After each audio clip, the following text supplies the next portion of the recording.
Welcome, Watchers. Today we're gonna take a look at the new Void Eye changes and we will test them out in the game.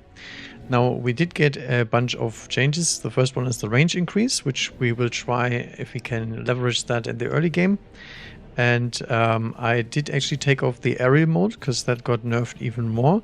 But I would put on the electromagnetic armor and see if we can get those EMPs actually going.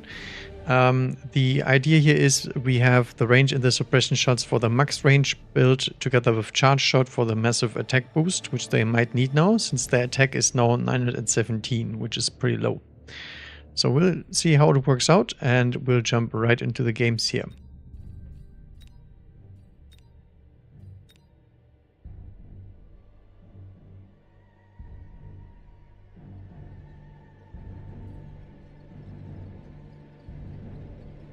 I'm very interested to see how the tournament is going to play out and if people will actually start using some Void Eyes now.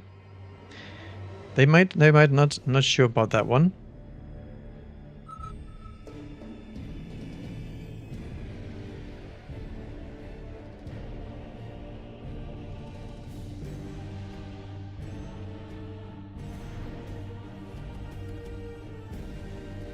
Right, there's an area spec with Void Eye and Tarantula. I guess we can try that one, because that was the most played version last time it was played, and it didn't even get any buffs until then. Yeah, why not?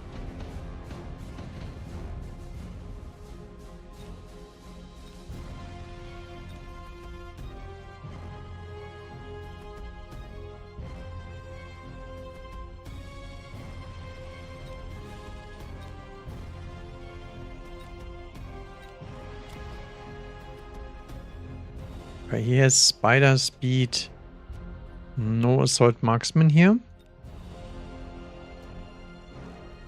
So now the Spire has 80 and the Void Eye has 100 range, so they will keep apart from each other, which is very handy here.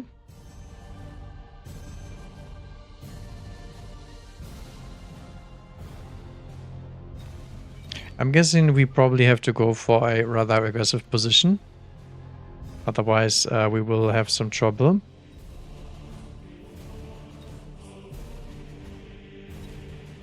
Could even go in the middle over here. I like that. There he goes into the headbutt. Okay. See how that turns out.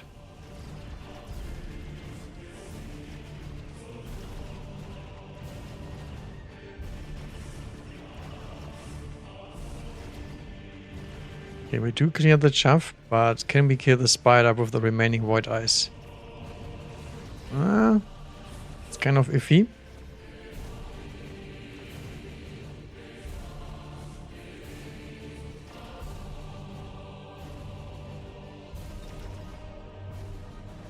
So we need some more chaff to stop the marksman from locking on too early. He runs anti-aircraft on the spiders. Interesting.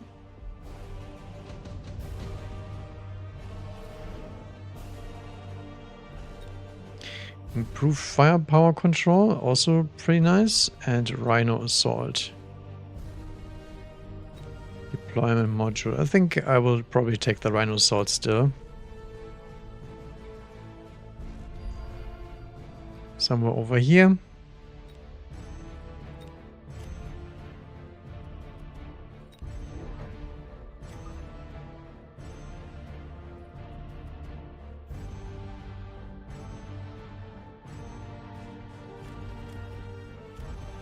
And set up a dragging crawler here. Okay, the spider will always keep going here, so I guess we can go a little bit further back. Like so. And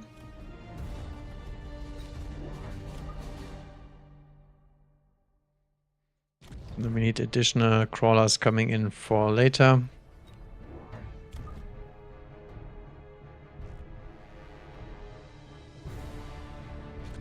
Might be a Rhino coming here. Looks like it's not. Interesting. So this is nice. We get the tower fortification and the missile at the same time.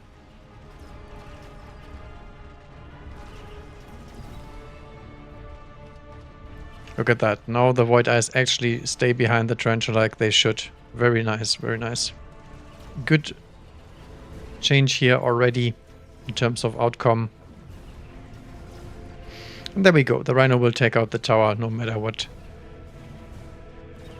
And will protect our Tarantula a little bit longer from the marksman shots. And it's even gonna survive. Very nice.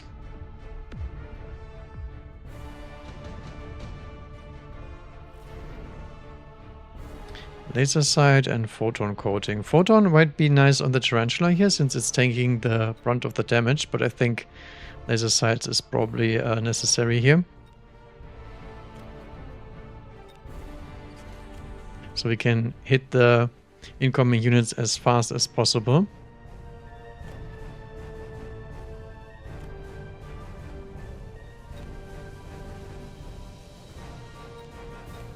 Do we want to go Phoenixes or anything like that? Since we do have the airspec unlocked. Probably not, I would guess. We could go for a cheeky wasp drop here.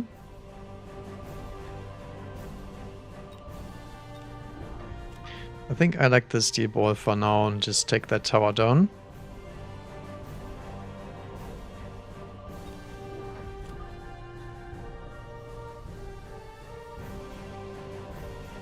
I think it's some nice crawler split here, so I will take that one as well.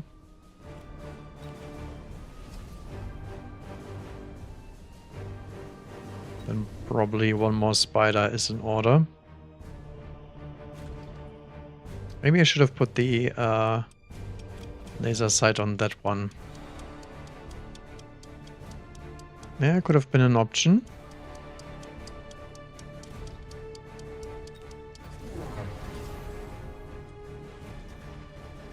He missiles that. Okay, that's great.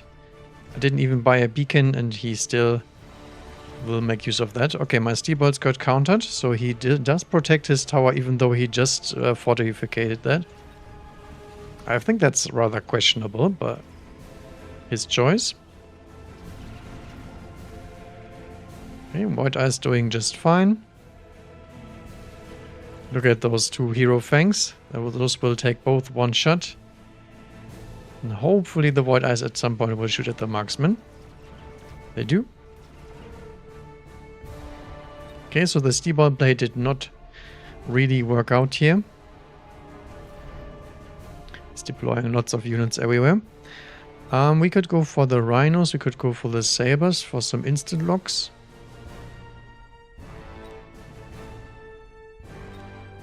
Could also go into the overlord immediately. Not sure how worth that is. I mean, we want to play the Void Eyes, so we can't really take those. I'm guessing a Rhino would probably be a good idea here.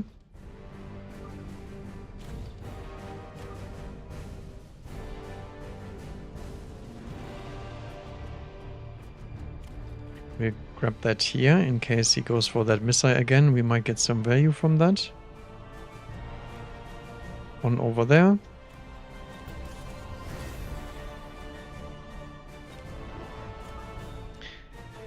Other than that, I believe it is some fangs here. One side crawler.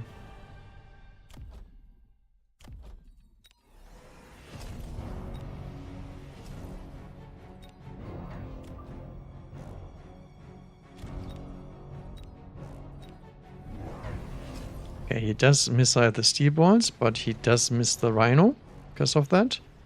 And those rhinos will pull all of his stuff, and we also deployed a crawler right here to answer that play. He also has a rhino here, okay.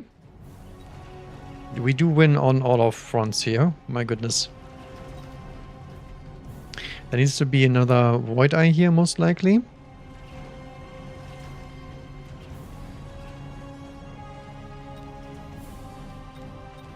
Oh, we also clicked range on the Tarantula, I didn't even realize. Unfortunately, our Tarantula does not clear those crawlers here, so the Void Eyes get stuck on the crawler.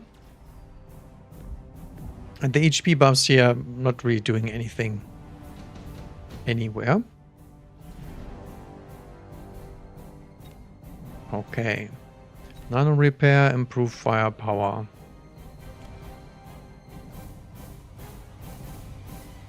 We could put in nano repair on that rhino, just to be annoying.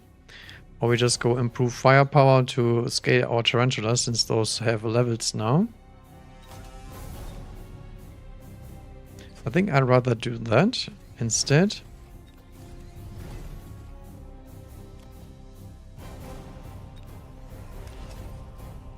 Sell out of this one. And try to beacon those steel bolts into the tower for now.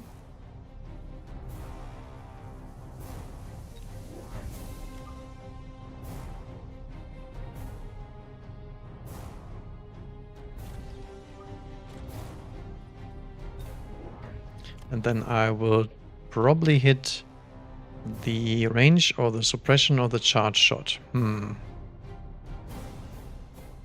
I think range is okay, but not that good.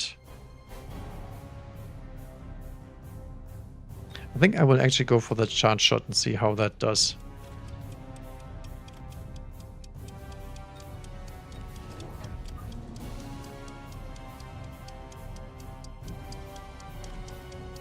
Then just one rhino here to store them out. Oh, I wanted to missile this rhino. I forgot about it. He goes for phoenixes, okay. Yeah, poor steel bolts don't make it in. I was thinking maybe I should have put it on this tarantula instead. So this is where the Void Eye range would have mattered. I guess that was a mistake on my end, because the tarantula will outrange them now and eats them for breakfast. So this is a mistake on my part. The problem is we don't have a solution to Phoenix again, because we are running Void Eyes now. Smoke Bomb is pretty nice here. I think I'd rather have the improved.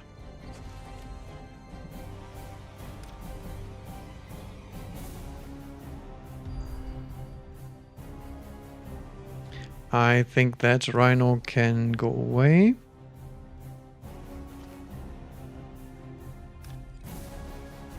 These crawlers we will just use the beacon for.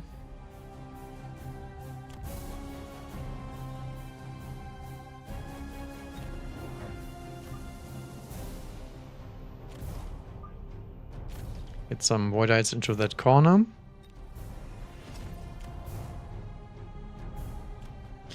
We'll hit the range. Does he have impact? He does.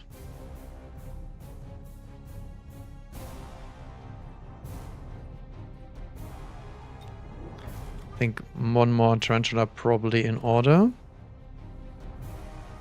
Would also go for some additional firepower here.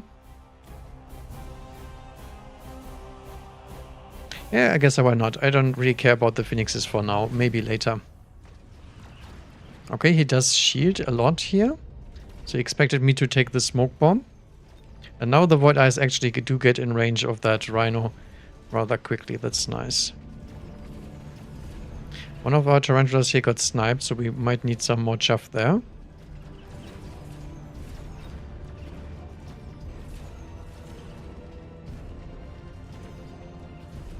Oh, look at that. The rhino actually made it to the tower. Unlucky for us, he's the last one being alive right now, so...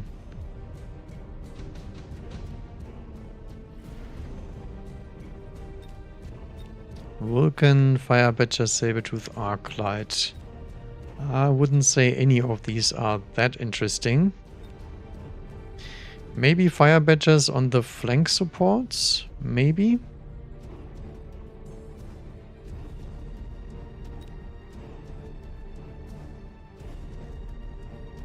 Yeah, I guess I will take one Fire Badger.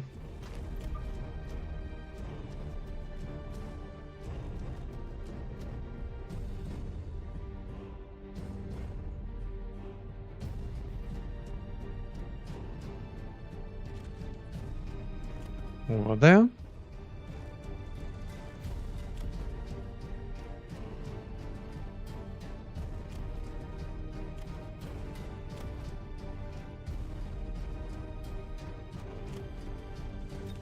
Also gonna press HE so the spiders have their maximum amount of DPS now.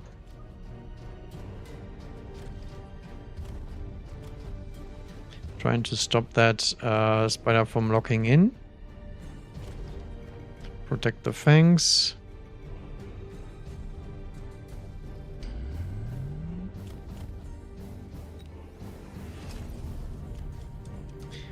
And we're going all in.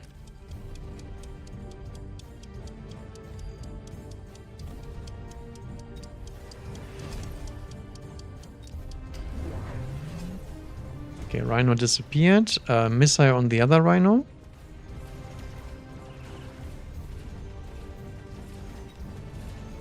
So now our Void Eyes have some intense range. Let's see if they actually have the damage too.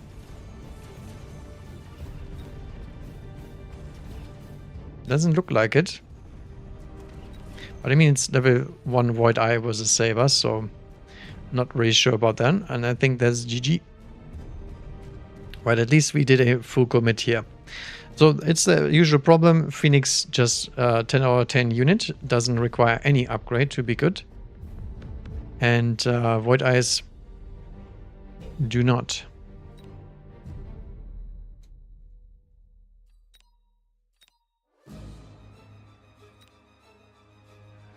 And flying wouldn't have changed much really here.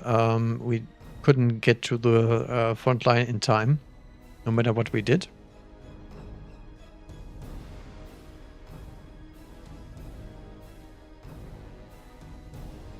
I think I will stay away from the Void Eyes as the opening pack still. I don't think they have any place being picked early, but they might be good later when we actually know where the enemy is. Quick Supply Specialist. I mean, if we have to play aggressive, which we probably have to with the Spider or the Sledges, I think we will pick the spec.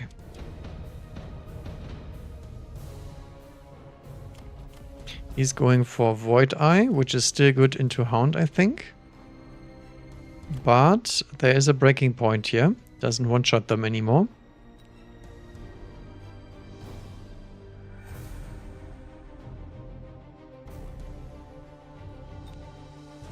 And I do believe this is a crawler angle.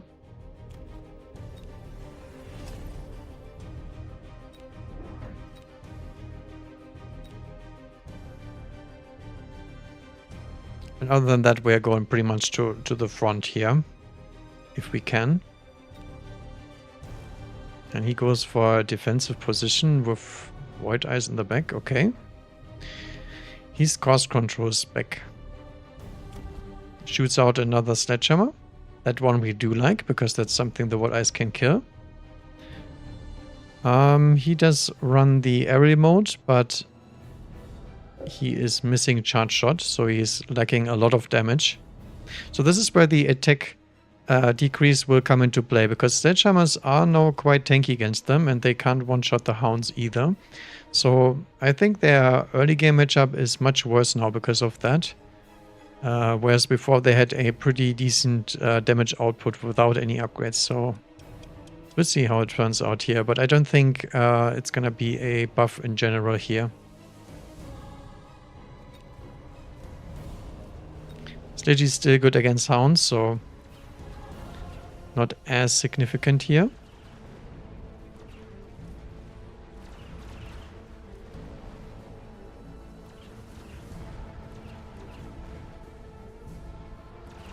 The good thing is the doggies are having a bigger trouble now killing those Void Eyes because they have more HP. But yeah, you can see on the other hand, they are taking a lot of damage rather quickly.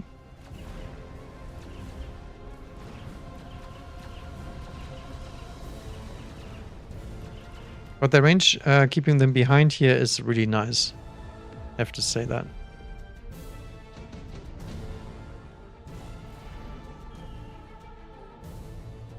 Okay, mass-produced wasp and missile. Plus shields, okay.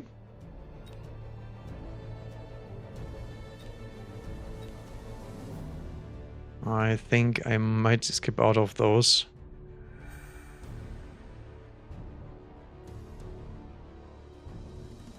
On the other hand, we could get to redeploy a dog over here.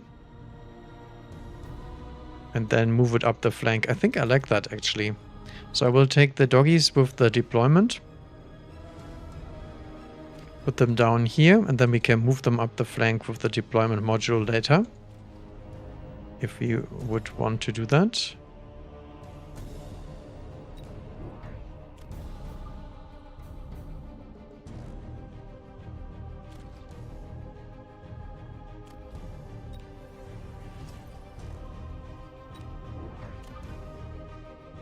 And then one later.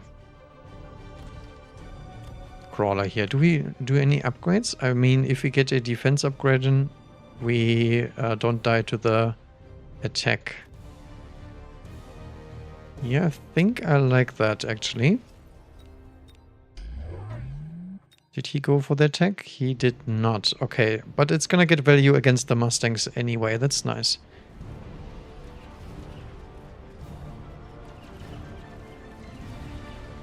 And he goes for an advanced shield right away. Okay. Super greedy play.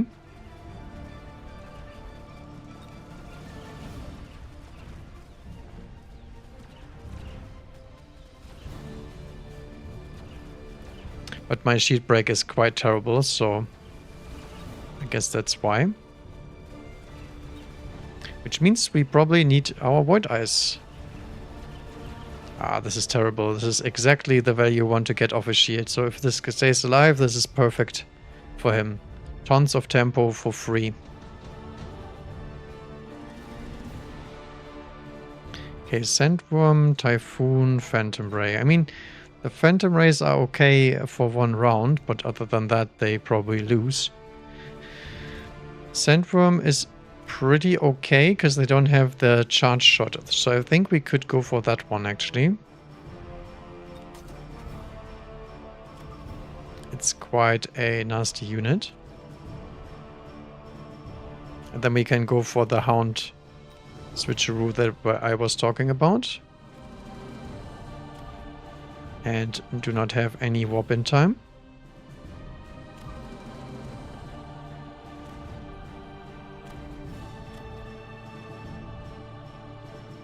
Just range them. Yeah, sure, why not? Okay, so now he has some bigger targets on the field, so I think Void Eyes are probably what we want. Let's see if the worm can take out that big spider. He took the spider and immediately ranged it too. Interesting. I think this is quite a nice situation for the worm in general here. Because that is a lot of XP on the giant, and the spider itself did not get much done. And now we have time to eat up the shield too. There we go.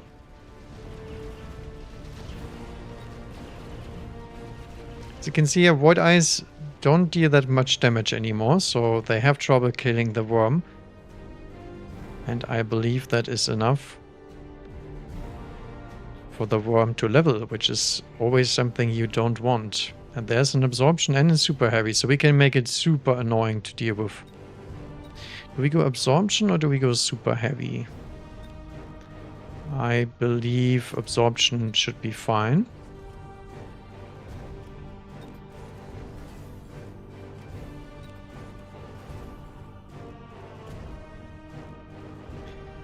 Okay, he goes for a missile here. Interesting.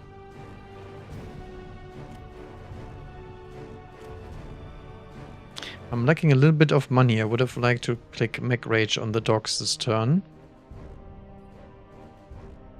But we did not quite get it.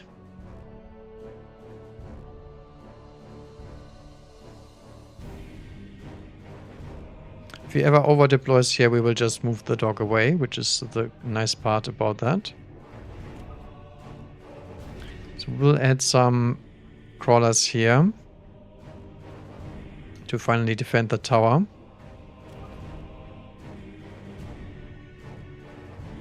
We don't get splits off now, do we? Ah, just way too late.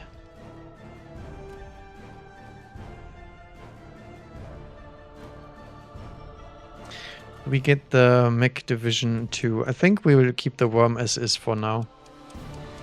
Could go for a mobile beacon. I think I will save more money. I want the hound upgrades on turn 5. Factory. Factory without efficient maintenance. He doesn't run it. Okay. I mean, that's kind of an overreaction to a dog flank, no, is it? No, he's reacting to the worm, but still, I mean, the factory is so freaking occupied back there that it's not going to defend anything at this moment. And now we have the crawlers here distracting the void eyes too. I think this is very, very dangerous for him. Because an absorption worm can probably beat the factory too, just because of the damage. And if I took the super heavy, it also would have won. Okay, this is going very, very much south for him now.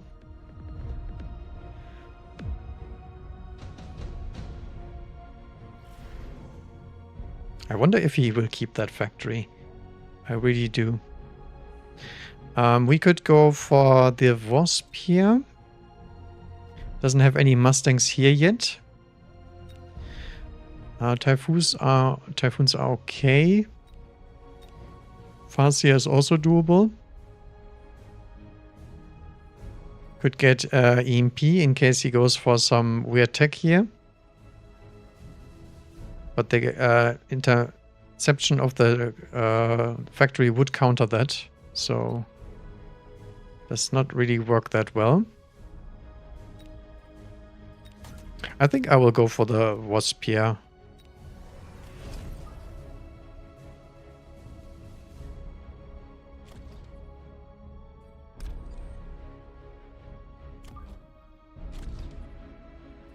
See if we can sneak a tower here or two.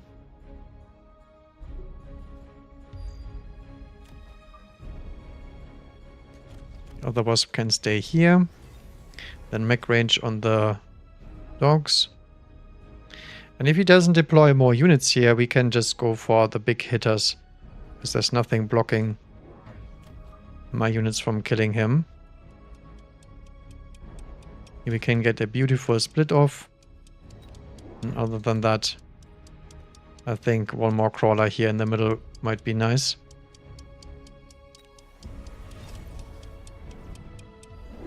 He goes for the Wasp flank. Okay, that's why the missile is there. And a Wasp defense on the Hound. Right, now we can deploy out of this one. And now he has to beacon the factory. And he clicks Launcher Overload in order to make the factory kill the worm. But the problem is the absorption module is still too strong. There's no way he's defending this. And he's losing money every turn now. Oh, once Wasp survived. Feels bad, man. On the other hand, he's super dead this turn. Sandworm level 2. Cannot be underestimated how strong that unit is.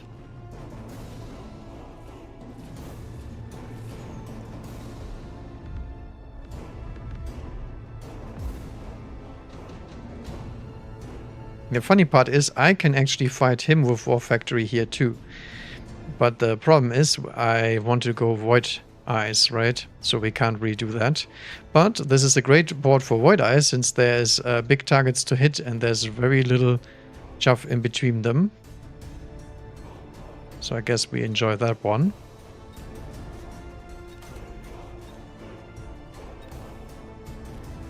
So we'll try to make it work.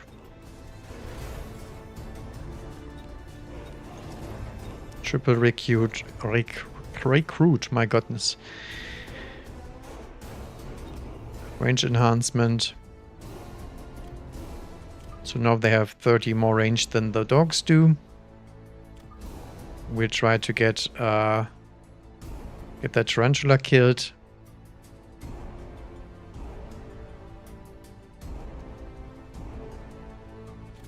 Factory has negative Actually, we can keep the dog still, right? Because we can still kill those units off. Very weird stuff. So we will missile this, and then we also missile the tower again. The other wasp I'm not sure about. I think we can keep it for now. I will add a missile interceptor just in case he decides to missile this. No, he just adds a Mustang here instead. Okay. Guess it's a little bit of a waste then to put this down here. Okay, photon emission now. Maybe that will work out, because the worm might be dying this turn. It does. Let's see if the Void Eyes can actually carry. Oh, nice, we took out the missile. The Wasp actually won. Fantastic. Come on, kill the tower. We need the Wasp to kill him. Okay, there we go. Look at that one Wasp. Big place here. Big place overall. Okay, I guess the Void Eyes did quite nice. They did okay, I would say. Maybe not the greatest. Underground threat is probably enough to solo this flank, so I think we will take it.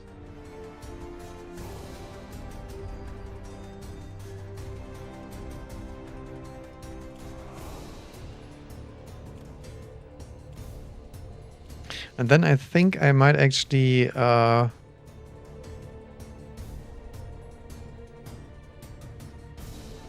try to beacon the worm into the tower instead. Because I really wanted to hit that tower in one go.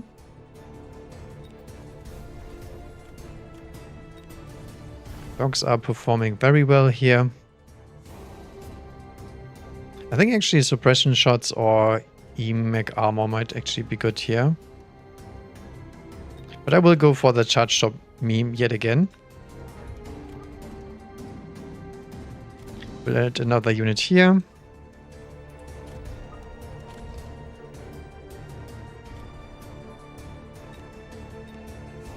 And we will do the missile here yet again, because why not?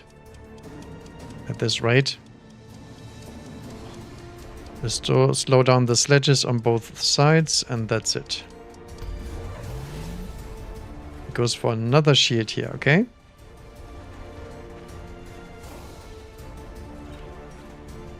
So this will hopefully make sure that the crawlers eat the Mustangs over there. And then we take the tower of the Wasp. Easy peasy. A little bit too late, so the worm actually dies, but let's see if the Void Eye can finally do their carry roll. Look at that, they killed the Warfactory. Easy peasy.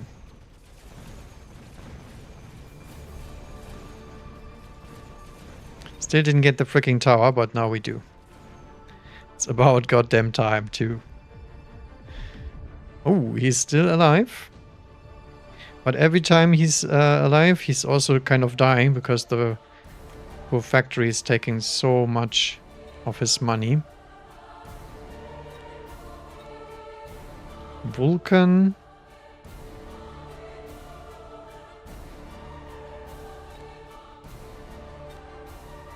Could add the Vulcan here and try to pressure the tower even harder.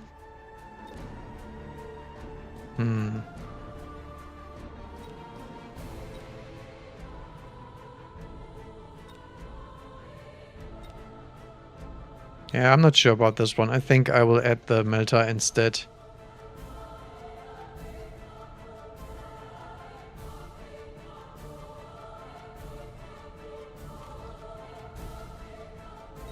Okay, this is a missile.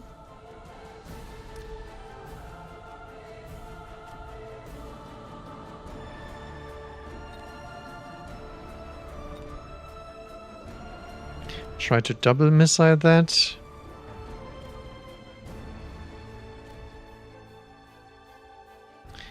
Add a crawler and a sledge into the corner.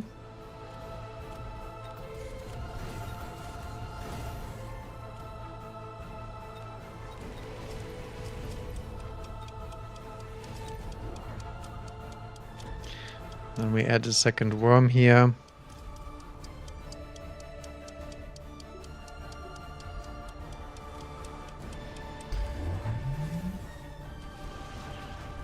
Should have shielded that one. Good melter here to break that advanced shield. Yeah, this shield unfortunately does stay up. But we do have those long-range Void Eyes pew-pewing it. Maybe we get the tower still. Melter is doing fantastic because the Warfactory has negative range. And there we go. Void Eye do the long-range snipe on the tower, and that means the game is over. Good stuff, good stuff. GG's.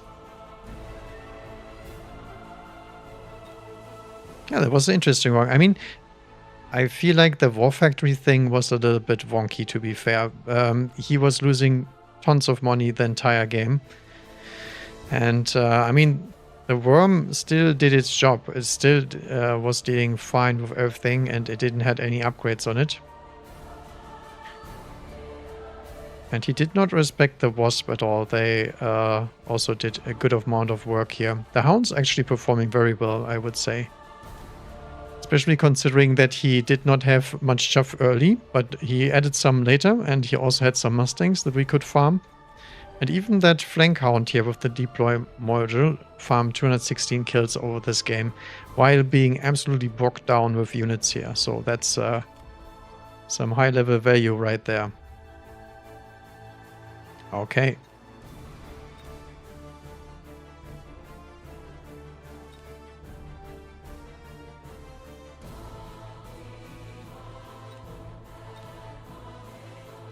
So that was a rather successful switch. I like that. Yeah, I think Void Eye with Charge Shot, very nice. Without Charge Shot, not sure about it. The damage is not quite there. So it has to be pretty much played like a Phoenix, except the Phoenix has the base range and nerfs it to get Charge Shot, while the Void Eye does have the additional range in the first place and doesn't need it nerfed, but it has to hit range at some point. I don't think suppression shots is actually that nice here. Okay, another 2-1 player. Okay, he does not want to play against me. Roxas. I believe I have played against him. He lost a bunch of games to B-Man, okay. I think I saw him in the tournament at some point. Maybe I'm mistaken. Right. What is the aggressive pack? Maybe Fire Badger? I think it is. Marksman spec, eh. Elite spec also eh. I think Fire Badger is probably the best case. He goes for a also aggressive pack, okay. Has 45 target lock. Does run Mech Rage. Interesting. So very highly aggressive crawlers here. I think I'm fine with that because we have the Fire Badgers in the end. Do we want to add some Void Eyes here? I mean, we don't have any chuff clear, pretty much. So I'm not sure if we do want that. I think we will stay at the line though. I don't think Void Eyes do perform rather nicely in those standard deploys, I don't think. No, this is fine. This is a middle crawler pull and then a late crawler here. Okay, we chose the right side. That's nice. Because I don't want to run after steel balls the entire game. That doesn't really work out.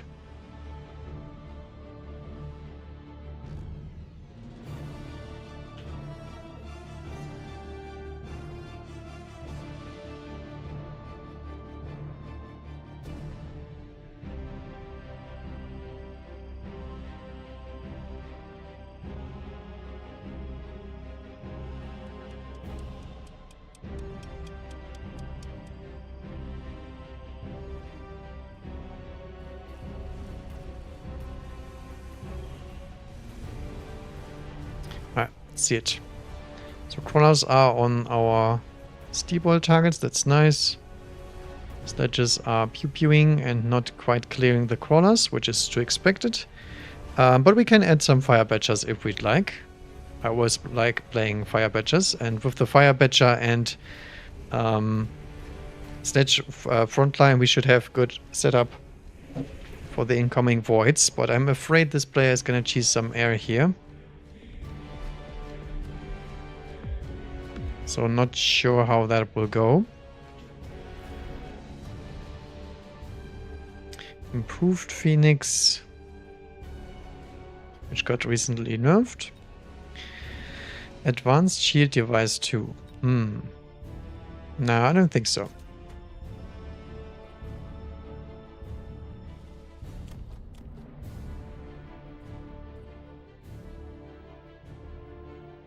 So I think for now we will add a crawler in the back here.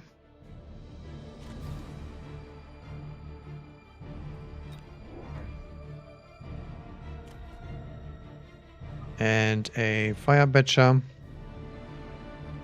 on flank support and to support those sledges.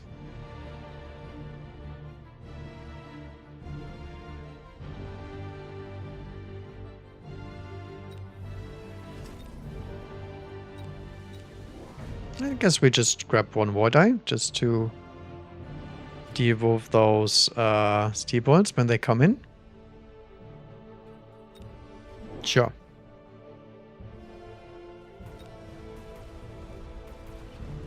Cheese is watching. I know Cheese. That was a very fun game to watch. If you have the chance to watch Cheese, he does as his name says. Highly recommended. See that air stuff? I was calling it way before he was dropping those wasps. This guy looks and feels like a wasp player, and those people I can smell from a mile away. Okay. Looks like we take the tower for free here because he didn't do anything about the crawler. Interesting. I might even get a level here. Not quite, not quite. Okay. So we are dealing with some sort of airplay here. Additional deployment slot on round 3 is the best we can get, and also underground threat. Underground threat doesn't seem that great right now, but it's okay. I mean, additional deployment slot is really nice for the Void Eyes. Do we have to defend? Kind of, but not really.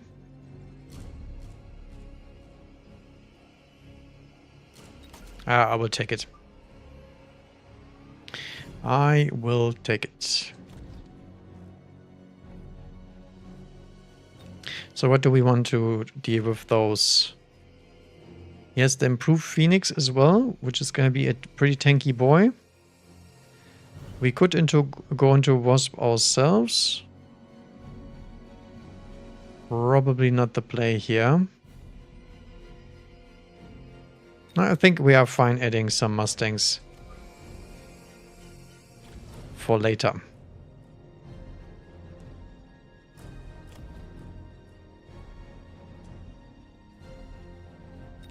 And I actually will also take a back badger here.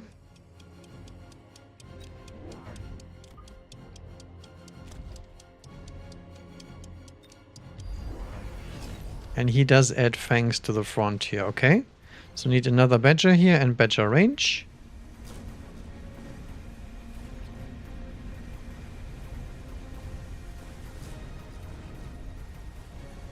Steel balls are getting nice and toasted. Oh, he tried to cheese the tower, okay. Or he does actually cheese the tower, but it's very, very, very late, so... that's fine. The Mustangs are still alive, that's nice. And the Fire Badgers are tanky enough, so the Mustangs will do their job here. And there's the Rhino, okay. What do we do against the Rhino, though? That's a good question. Typhoon is pretty nice here because we are in a headbutt. It also does hit air and kills those wasp. We could defend the side here, but I mean...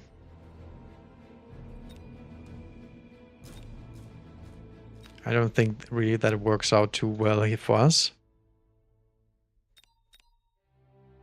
I don't think I like any of these. I think I will actually take the saber here. Pains me to do so, but...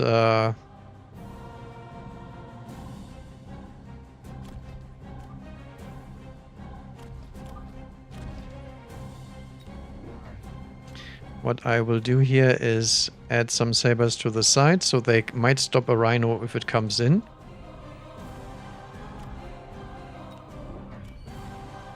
One more badger. This time over here. You might actually just deploy the rhino back here and try to kill those badgers too.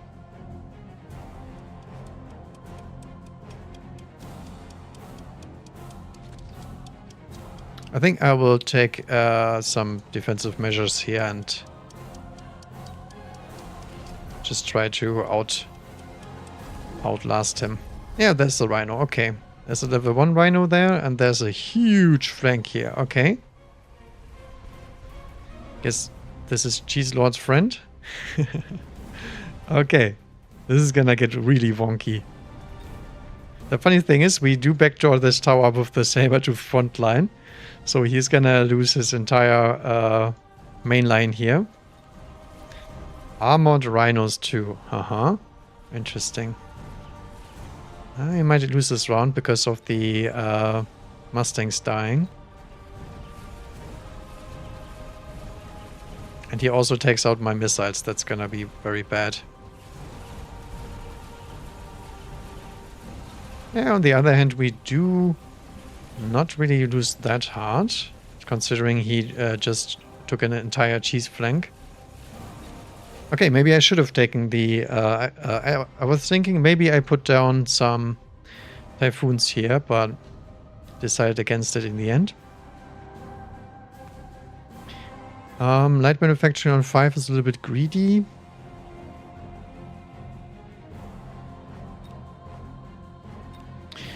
We can mobile beacon the saber teeth back here.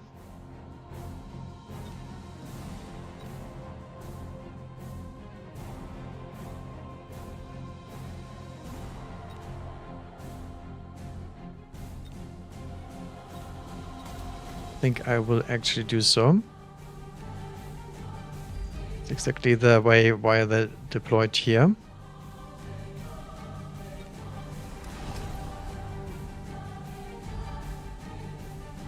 We'll slow this down. Missile that away.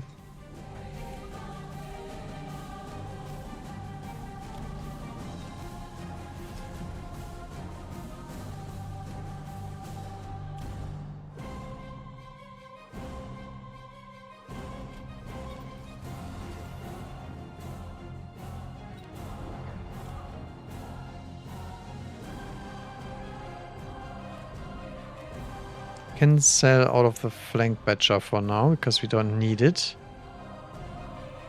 Can add another one down there.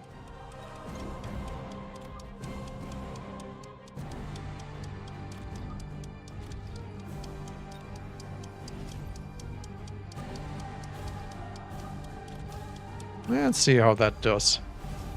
Another rhino. Okay. Lots of rhinos coming in now. The Mustangs are a little bit too far forward. I should have put them a little bit more backwards, so the wasp actually can't kill them.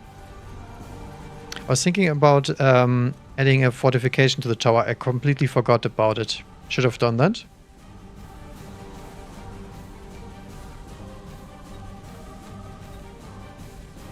This guy is truly a rhino enjoyer for sure.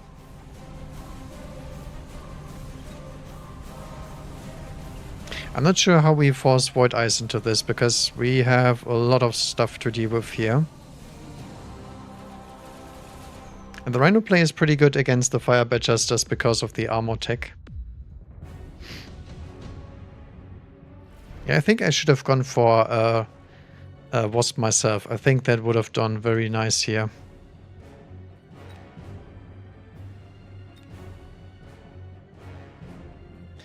Mobilize battleship. I think we will take it.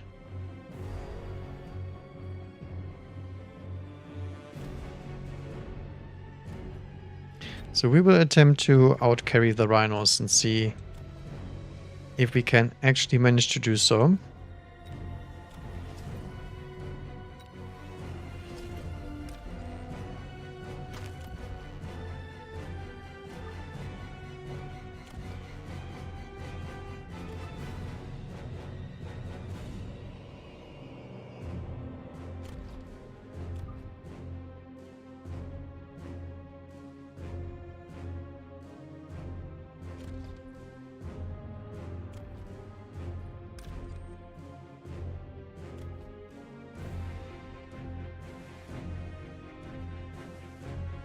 Probably need a badger down here.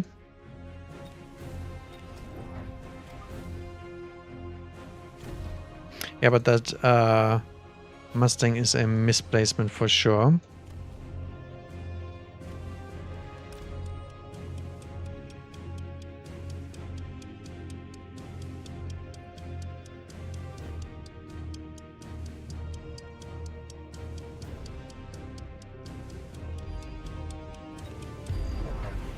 I should have beaconed the Wasp a little bit further. The Wasp, the White Eyes. Okay, we do nuke that one Rhino, but the other Rhinos are just too much. The fire rate of the White Eyes is super, super low. But at least we take out the tower with the ship. Oh, we also casted the ship, just somewhere completely else. Okay. Did not expect that one. I believe the Wasp cheese is just way, way too much. I think I should have just upgraded this tower to 5 and not deployed anything. If people overcommit to the flanks, you need to punish them. But this was a very nice change because we saw that the Void Eye usually would perform pretty well into those rhinos. But with the 50% increase and the base damage being lowered that much, it actually makes quite a big difference. That rhino would have died in one hit if it wasn't for the attack nerf. And I mean, he did lots of mistakes where he couldn't perform quite as he wanted to. So I think that's pretty good indicator that against the truly tanky units, the Void Eye is probably not the best. Not anymore, at least. I think I don't really like that. I don't want the Void Eyes to be somewhat more tanky, but at the same time deal less damage, because the damage is, I think, the selling point. It's not really the HP for any reason at all. Speed Void Eyes, okay. I don't think I want to play that. Could also try to make them work in a marksman setup where we try to defend worms and whatnot.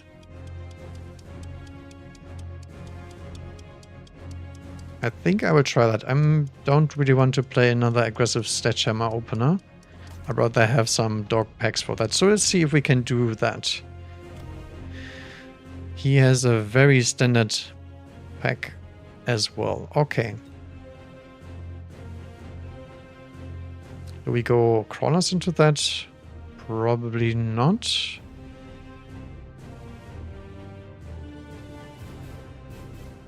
Maybe round 1, because we don't have any chaff.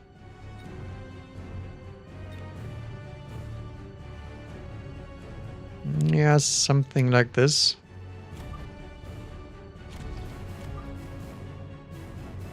I like them a little bit more spread, and then this marksman.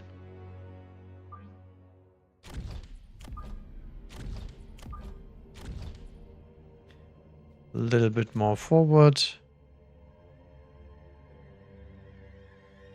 I think the crawlers are fine for now. I will probably add fangs closer inside the tower anyway. He goes right in the middle with some crawlers behind. Okay. Interesting. The stormcrawlers are very easy to distract this way. Not sure if I quite like that deployment here against what I have.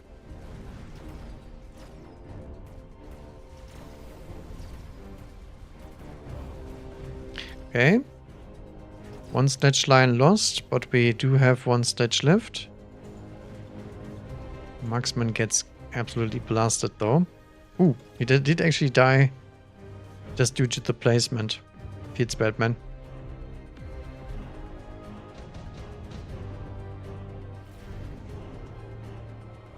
Okay, I don't think any of that is relevant here. So we'll skip.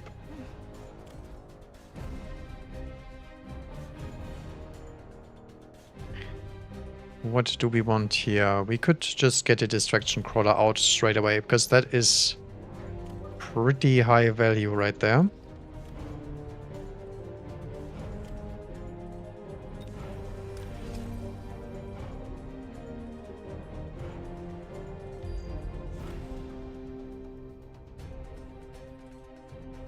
Do we want more crawlers into this? Maybe, maybe not. Yeah, I guess we can do so.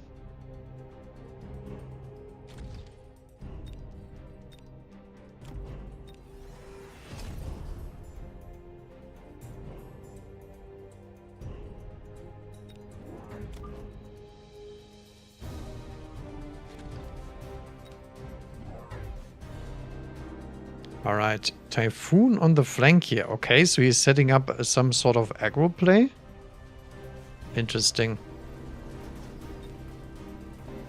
Is this the Void Eye angle that we need? Maybe it is, but for now we have a terrible chaff clear, so we're not Void eyeing anything. Pretty much at all. We could also add some Stormcallers ourselves. If we're feeling fancy. Ooh, very, very close round here.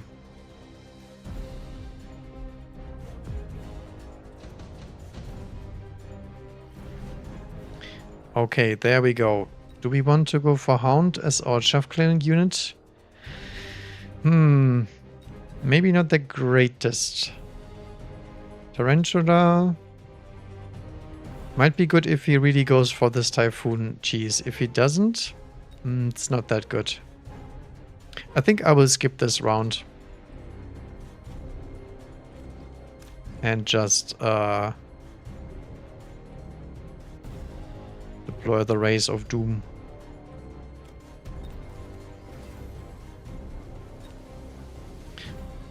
I'm not sure if we suffer too much from not having chaff clear here.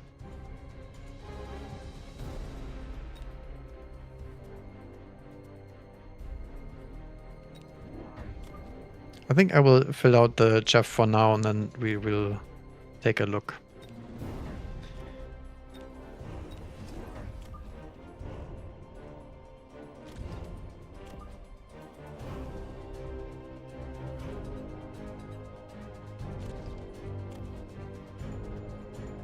Could also add some oil there, but probably not the play.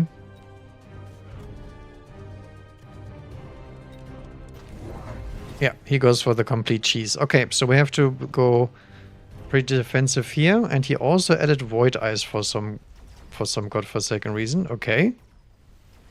So I need a Vulcan, and I need it yesterday. But maybe we get away with the Voids, I was gonna say. How did they die? Did he missile them? I wasn't paying attention at all, I guess.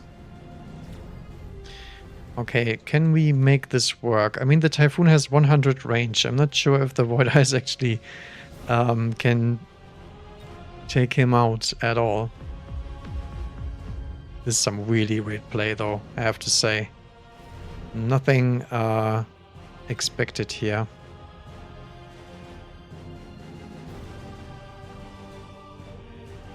think I will take the nuke at home.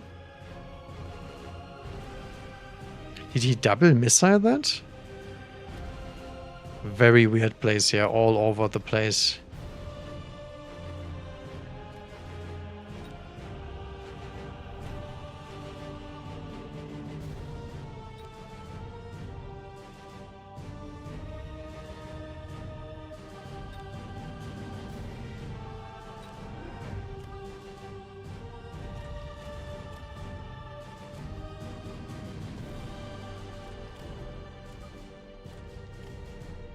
Okay.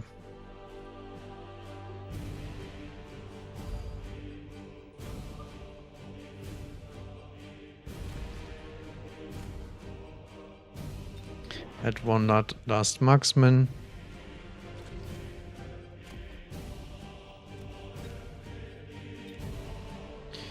We'll also try to get out a Vulcan here. So don't want to get killed by Chaff.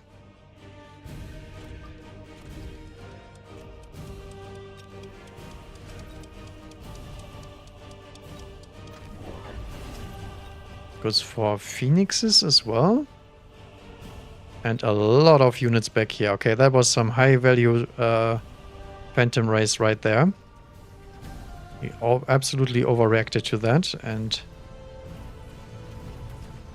that's gonna mess him up pretty good here. Oh yeah, it's the improved Phoenix, right? Yeah, it is. It's the Phoenix meme. I mean, that means we need some levels on the marksman, otherwise we won't beat that.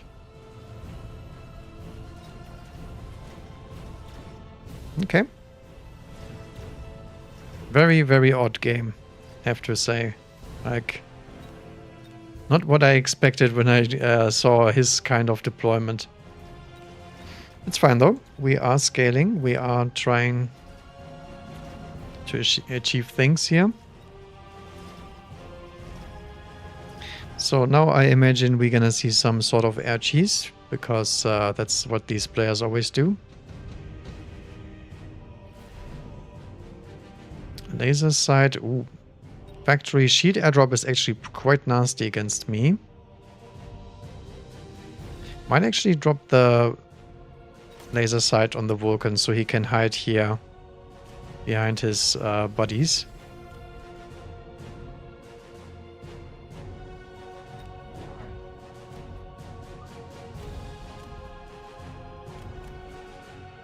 We keep the Farsi around. I think I will sell out of him. I want some actual damage dealers here.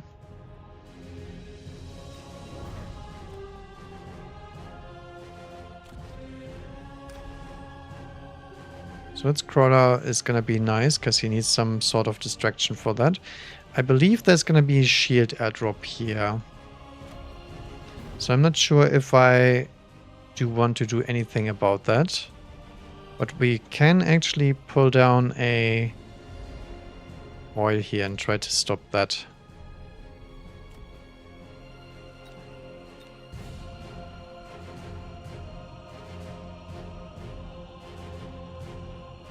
I will see about it. He goes missiles. Good thing we have that Fang here. Some good old cheese. He did not take the shield. Huh. This is very weird to me. I have to think about this a little bit more maybe, because he's playing super duper odd stuff. Okay, we do not quite make it through that typhoon here. We're lacking a lot of damage here. So I think double shot is in order. Because the marksman line does work, but it requires some more damage. Missile interceptor too. Okay, interesting. So I did play around my rocket here.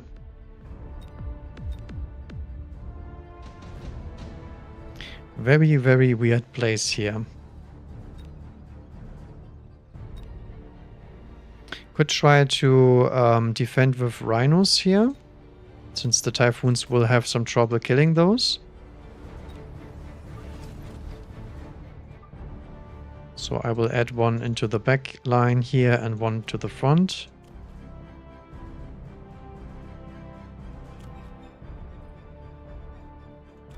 I do need double shot in order to kill those typhoons a little bit faster, especially if he has shields. If he has shields, I think we are in big trouble. The problem is the Void Eyes get really, really bullied by those homing missiles if I deploy them.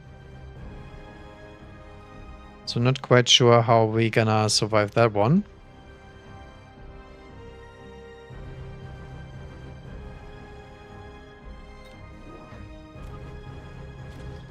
We'll add one Vulcan over there.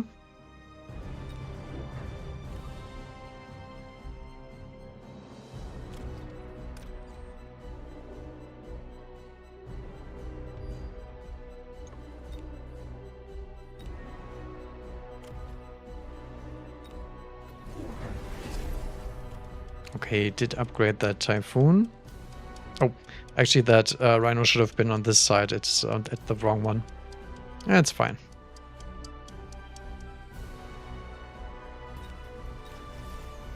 Fire extinguisher, okay. I'm not sure if that's necessary, but maybe it is. So that means we probably want to click Scorch pretty soon. So now the marksman actually deals some decent damage against the typhoons. Still want this tower to be upgraded at least once, I feel like. Yeah, see that. I mean, I don't think the Hound play was worth it at all. And this round we take out his interceptor and we keep our interceptor. So this is a big turn in terms of just value. And we also get more XP on the marksman, which means I'm gonna outscale him even if he clicks the Typhoon shields. I think that was his best round to kill me here.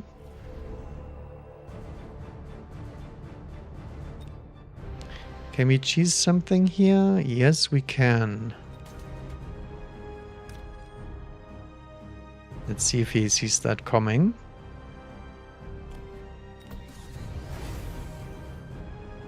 Now, unfortunately, we cannot pick Elite Marksman here. That's a little bit too greedy.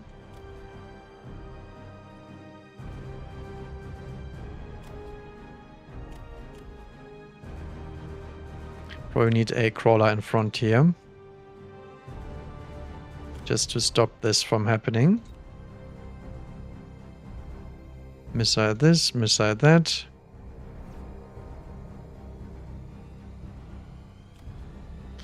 Scorch for sure, so we get more damage output.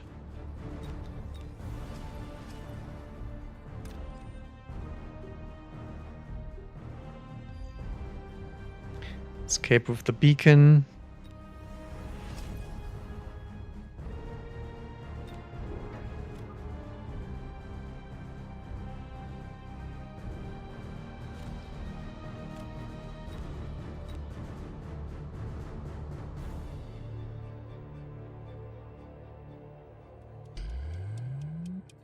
Okay. He goes for a random boat and a boat drop. Okay. I think we take the tower here, right? Yep. He did not see that one coming. Very nice. And we already have bolt answers. This does not matter in the slightest because of the marksman. So he's very afraid of those rhinos. That's very nice for us. Let's bolt one down. And boats on the line here that are not pressuring our tower fast enough, we can beat with missile interceptor for sure. Just need enough stuff in front to take the overload artillery. Okay, I think it's time for Elite Marksman. Never mind, he's dead. Okay, sadly not a Void Eye game, but I mean, I'm getting cheesed left, right, and center here, so I can't really play the Void Eyes very well. Because this is not their preferred targets at all. Always some sort of air plays. Was a close one, but yet again, people not respecting the spells they pick themselves. That's a big no-no. Yeah, Marksman Gunline performing very well here. Okay.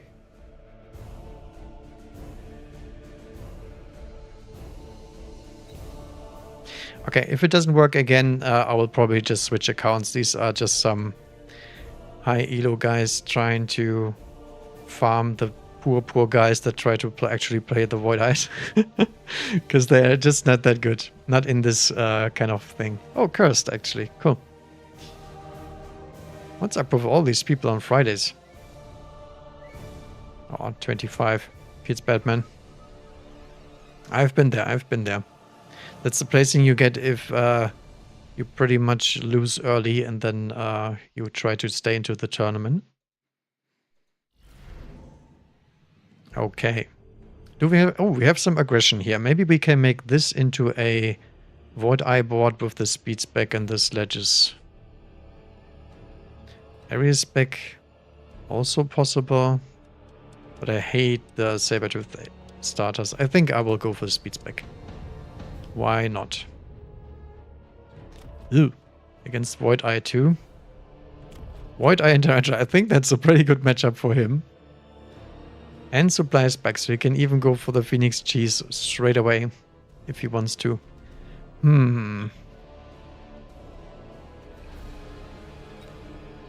Questionable. I mean, the Void Eyes will stay behind the sledges now. But we can't deploy them this turn because of the unknown positioning. Is there any aggressive ones with this? Yeah, one from Wonderbolt. I don't like the side here. I think I'd rather be here. Wow. This is a very close range setup. Yeah, why not? Why not? Yeah. In this case, I actually did not want to face off against him. He runs HE, aircraft, and armor piercing, okay? No spider mines for him. Now, the good thing is, since we are speed spec and our units are way faster, we actually get to connect with him before he even gets close to the tower. Which means we get to assassinate some of those Void Eyes. And I don't mind them shooting at Chaff, that doesn't matter at all.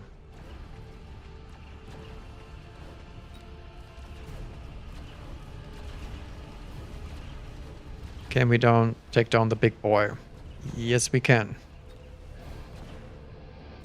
Okay.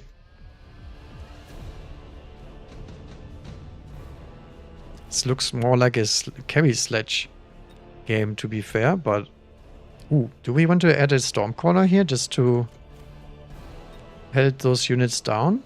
I mean, that's pretty high value, right? Yeah, sure. Don't need to tell me twice. Just straight up insta-locking those fangs.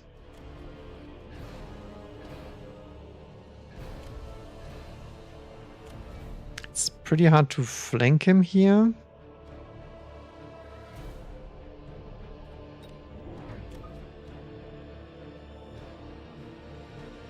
Might actually get some good splits off here.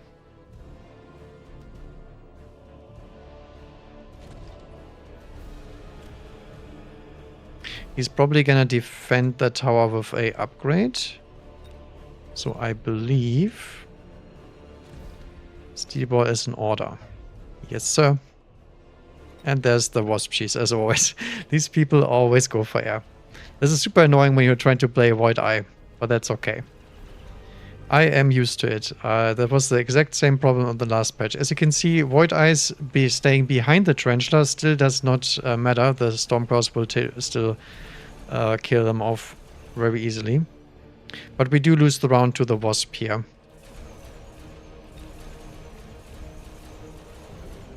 I mean, that's a rather easy fix since he's losing everything else here. Run! Arclight flank, what the hell?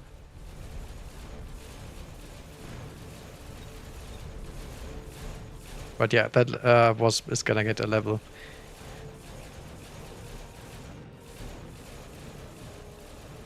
He doesn't actually manage to clear, okay. Wasn't that close, to be fair. Okay, improved sabers, no. We don't need extended range. We're already in range when the game starts. I think that's a skip. I'm not sure about that arc light, to be honest.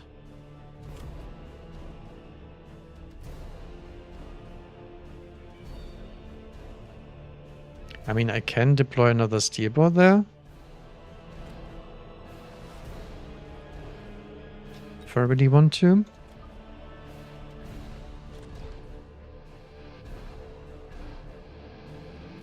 Could also drop a sledge.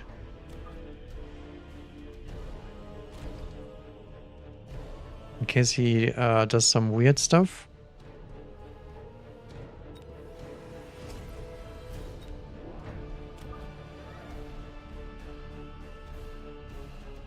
And then we will add some fangs here. Not sure where we do that. Probably at the side of the tower here.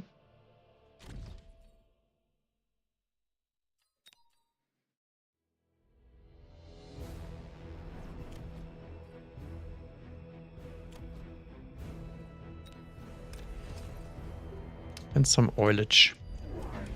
Photon emission, okay.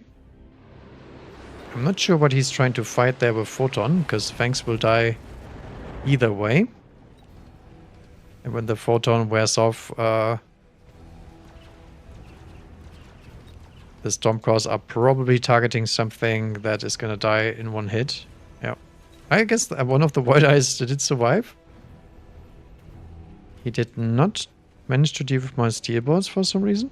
The only reason why I'm deploying sledges down here, by the way, is because I have speed spec. And we get in range rather quickly.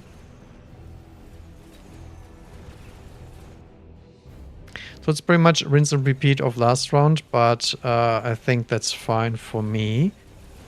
Because we get to see more what he does, and he didn't level the Wasp in the first place, so I'm not really worried about that one getting out of hand. He looks like he's very reluctant to do that. Probably need to get a Copium Marksman or something like that, just so we don't lose these rounds for free here. Level 3's tower. Okay. Interesting, interesting. Rhino Assault. Sounds pretty nice here.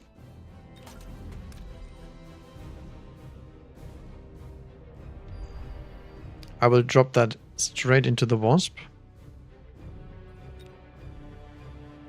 Okay, now we need some actual chaff clay here, so I guess we can go for a sledge here.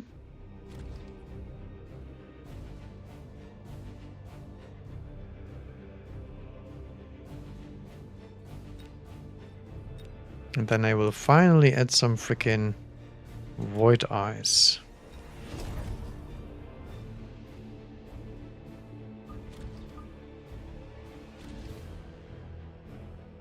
Question is, what do we do with the Void Eyes? Do we range them? Because we would have the money. Thank you, Pangolin. I appreciate the compliment. Do we hit Mech Rage here? Because the Mech Rage will make sure that we get faster to where we need to be. And it will also increase our chaff clear.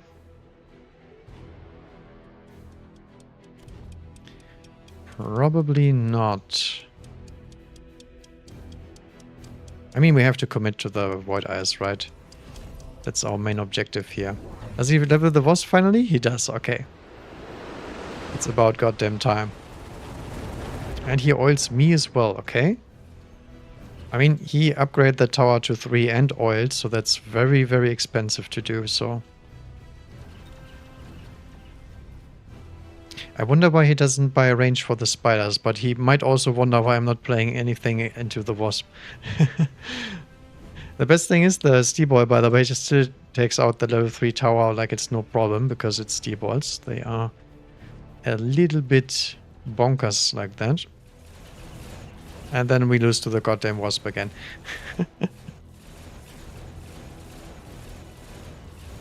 It's fine, it's fine. You get some good value of the enhancement module, though. I think I should probably do something about this rather soon. Ooh, there's the quadruple marksman. So I think I will take the marksman here as a answer to both the scorpions, the typhoons, and the wasp. They are not a very good answer, but I mean, the typhoon is okay. How does typhoon do against the tarantula here? I mean, you could try the typhoon too.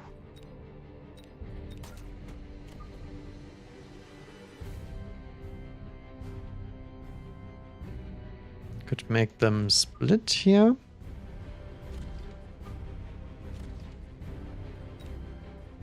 I think I will invest into a shield here, because that is going to be very annoying for him to deal with. The Arctide is still here. Interesting.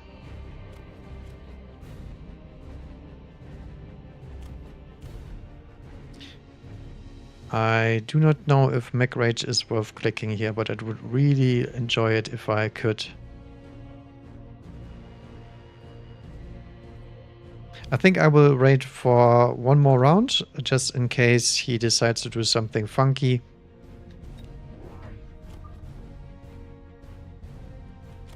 We'll also add some more Void Eyes here. That's not... do it like this. And then add one more Fang here to the side. Oh, did want to hit that. Missiling my Speedball, very nice. Ah, Raiden time, okay. I guess I should have went for the marksman. He did not play around the marksman at all, my goodness. But as we can see, Void Eye is doing quite fine against that little rhino attack over there. Doing not so hot against the spider. Look at that damage. Not that good. Probably need charge shot. Okay, so he flanked me everywhere pretty much.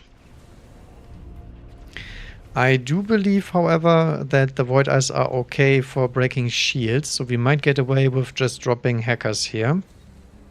The problem is that doesn't answer the Raiden, so I'm really punished for the not picking the marksman here.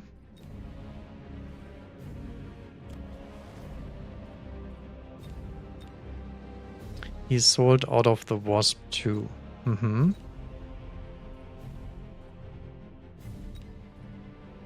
I believe we are gonna Vulcan him.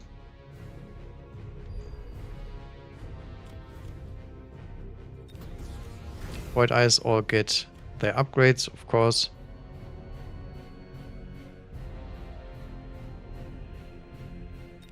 I mean, the Rhino thing I don't really get, because we can do this play.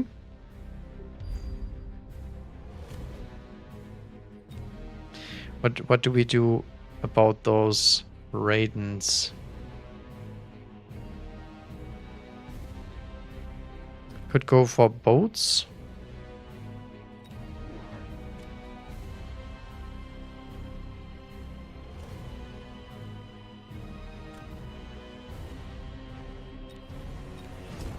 I think I like that.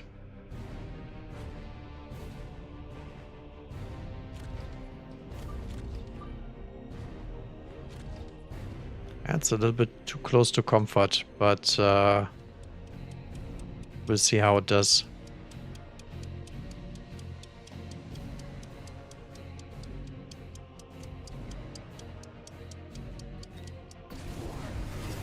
No missile interceptor, that's nice. That means the Rhino is gonna get slowed down here. Ah, boat is too close. Did not expect him to hit range this turn, but apparently he is very much worried about those. I didn't know that the Raidens kill the boats that quickly. That's something I should check back there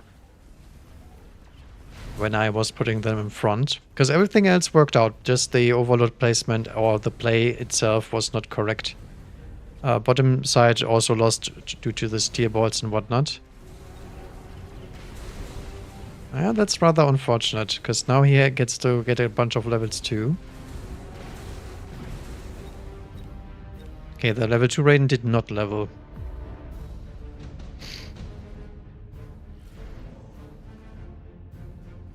Advanced missile device. And incendiary.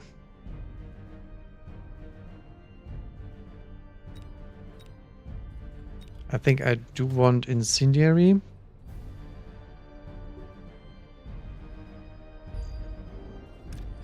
I also want to oil him. Oh, this is very interesting. I did not know that the Raiden was going to deal that much damage. I mean, the Overlord has 20k HP. I guess it does make sense in the end.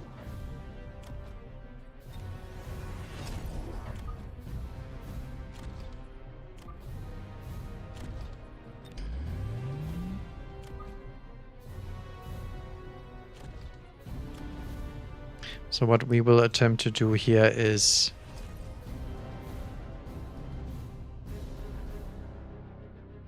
getting proper shields down.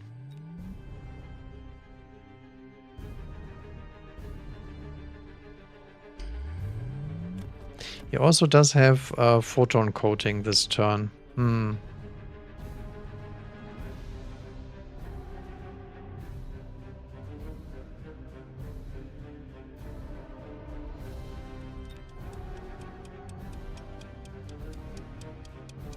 I think the Rhino we can still stop.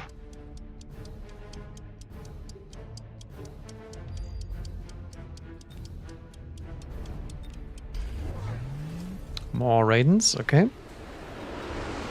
I don't think there's a comeback here because we do not have the proper anti-air to deal with him. Wow, he actually broke through the shield instantaneously. Did he take the missile? He did not, okay. That one I was a little bit worried about. But I don't think it makes a huge difference here. I think the marksman turn did us in. Yep. To be fair, probably the Void Eyes did us in because I wouldn't have gone in against ground-based stuff anyway because we lack upshoot everywhere. And Phoenix would have done a much better job, even into Raiden. But yeah, I think the boat play was probably the bigger culprit here. So I will actually switch real quick. Because I want to see if I can actually make it work. However, there's a bunch of changes that only apply to lower MMR because the strategy is not that good in general. And there's way too many Friday evening aggressive players out here. I would rather push into a defensive position and see how that works, because I don't think the Void Eyes are particularly good at those long-range firefights. I mean, we can try that out too, but I believe that's gonna be a disaster.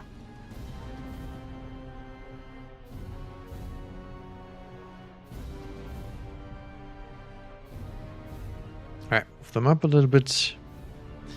I also need to farm some more XP on this account. That's also a reason why we're switching. Alright, there we go.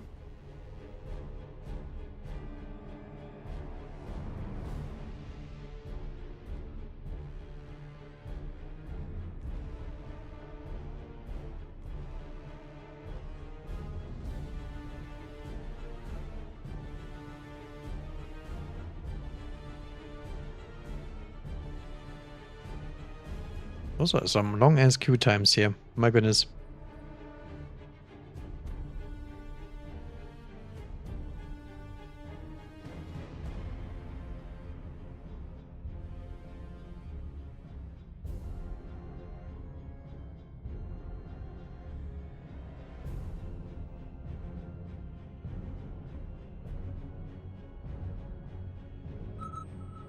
Oh, we did it. Finally.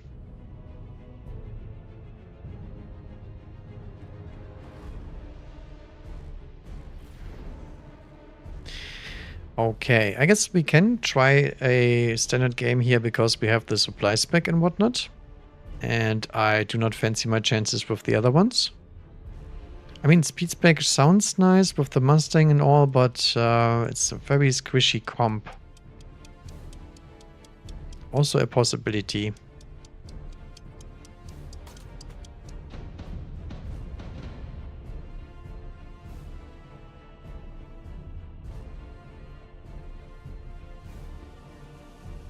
Hello, Mattia. They have been performing okay, I would say. They did some jobs and they didn't some others. The blue rhinos are a little bit too tough for them to kill with charge shot. They need equivalent levels to in order to actually perform good against them. But I mean, that's to be expected. They lost 1/3 of their damage, and that's quite a lot of damage, to be fair.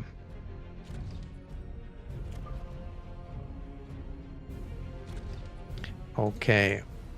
Storms and hounds. Interesting.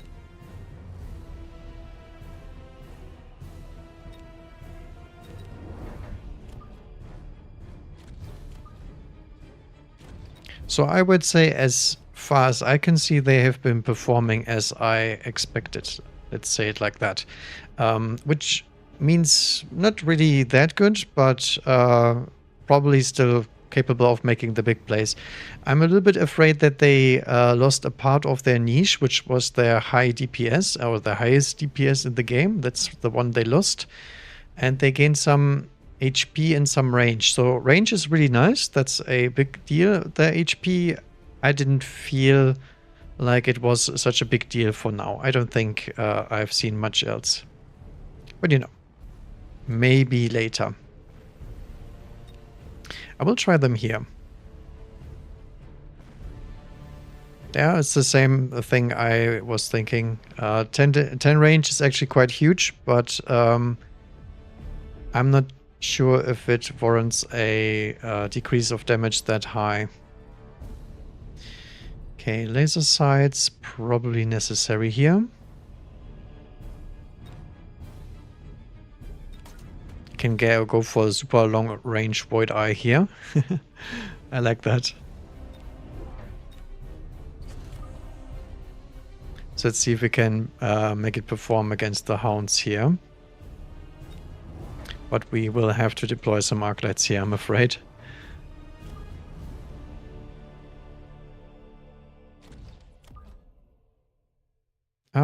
Probably don't want to deploy this arclight this turn, because it might get missile striked, but I think it's gonna die anyway.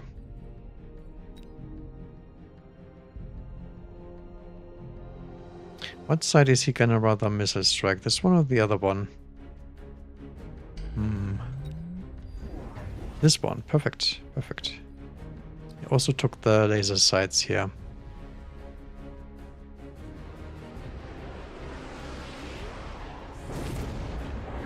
So he's on the Mars crawler plan so far, so we need some additional arclights or badgers or anything like that.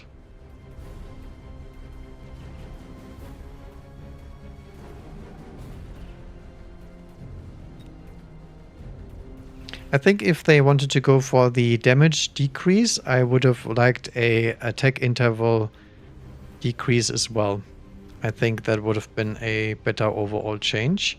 But I'm not sure why, but Bearlag really wants, does believe that the Void Eye's main issue was a low HP pool. And I'm not convinced that's really the case. I mean, they are surviving long enough most of the time. That wasn't the issue. It was the combination of range and being over-reliant on text when such a unit like the Phoenix exists in the same game. That was more the issue, I would say. And talking about Phoenix, do we take the Phoenix for this turn? Or the Phantom Ray? I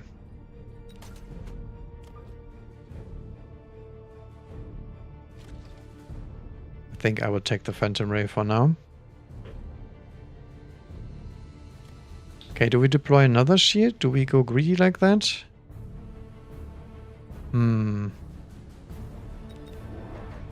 I think we do not. I think we just spam some more arclights. 1, 2, 3, 4, 5, 6. 1, 2, 3, 4, 5, 6.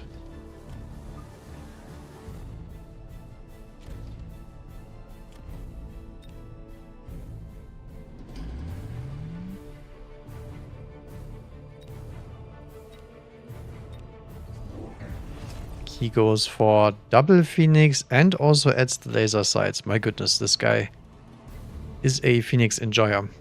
Oh, he does actually learn from his mistakes here. I hope I don't lose a shield here. That would be quite painful. And he also went for defense enhancement. Interesting. Not really sure if he needed that or why he thinks he needs that. So this is the same deal as last time. Now we have the problem, I want to build some more Void Eyes, but at the same time we are lacking the Chaff Clear and we also don't have any upshoot and the Void Eyes do neither.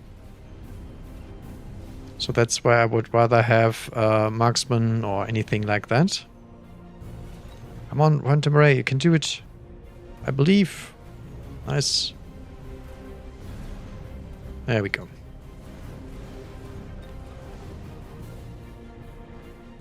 Ah, they will snipe our shield, will they?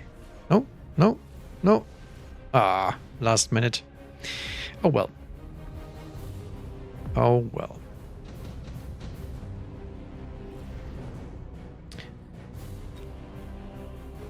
Improved firepower, portable shield, meh.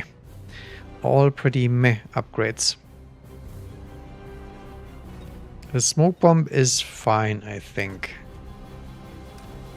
So I will drop the smoke bomb here and see if I can catch some hounds. Actually, let's check. Like so.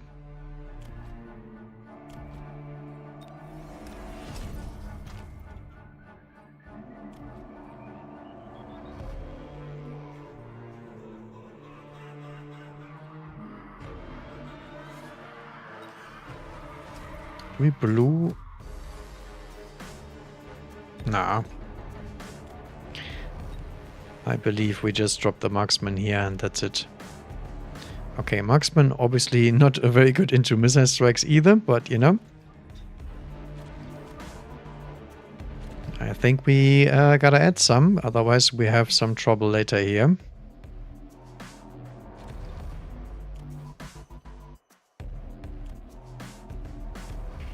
Might want to hit that attack enhance as well. I think I will even add the freaking oil here.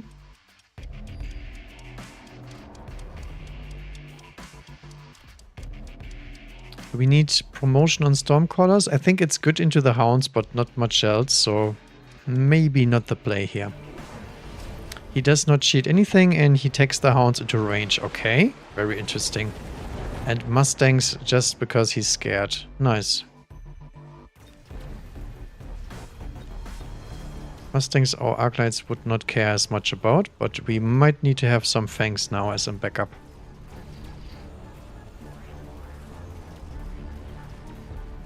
He does run the fire extinguisher, okay? So I have to be a little bit careful about that one.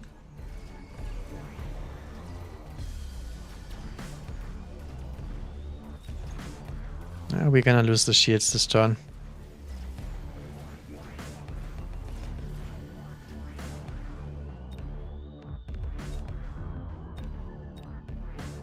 Yeah, big Phoenix. So I'm afraid the Void Eyes are already dead because I need to get those laser sights probably. Intensive training. Redeployment, mass-produced Phoenix. I think I will try to go for the rapid reload meme here. Because I don't see any way how a Void Eye would perform okay in this scenario here.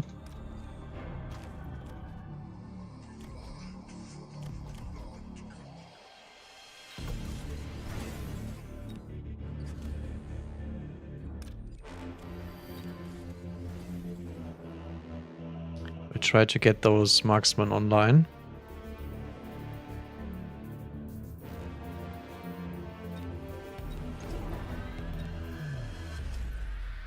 One, two, and one marksman probably as well.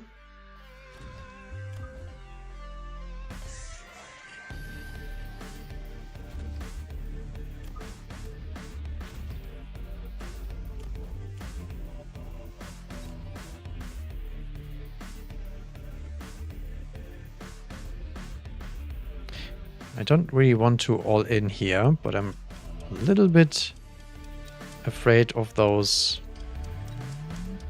pesky strikes.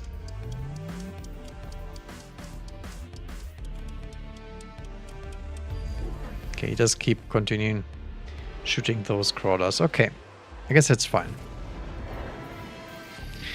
What does he have? He has the quantum reassembly energy shield combo. Sadly, we do not run EMP. We do run double shot.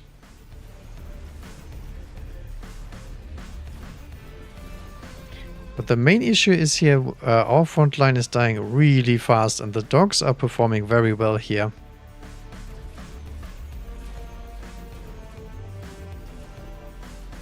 Yeah, no chance at all, my Gideons.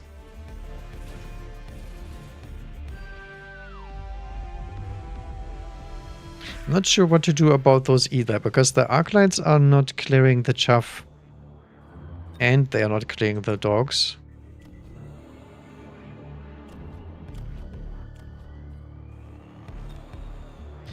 Okay, sandworm.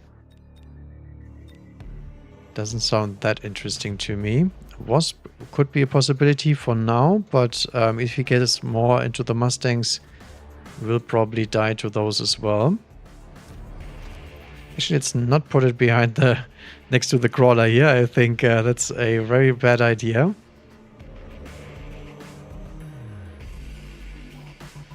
Yeah, the main issue is actually the dogs, but I can't hit the charge shot because of the crawlers.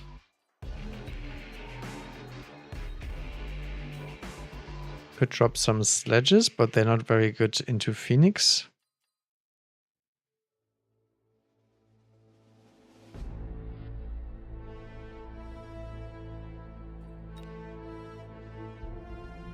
But I was saying we're going for the meme, so I guess we're going for the meme for sure. Just drop a bunch of marksmen and see how we can outspam him. We're not clicking double shot, that's for certain.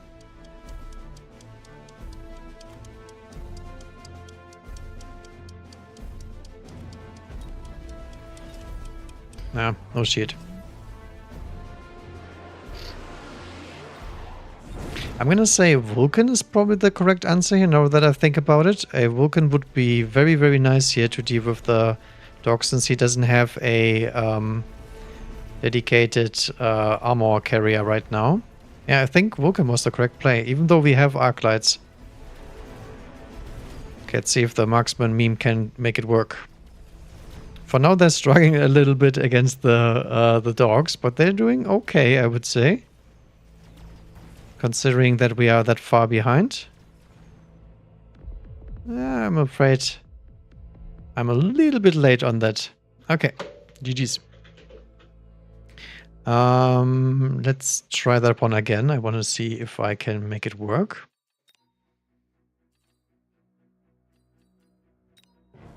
But yeah, the issue here is that in the long-range games, Phoenix, Marksman, Stormcaller, and all these guys, they are outperforming the Void Eyes like crazy, since they don't need any upgrades to work, and the Void Eyes do. So you're sitting behind yourself on chaff and tempo and everything for no apparent reason.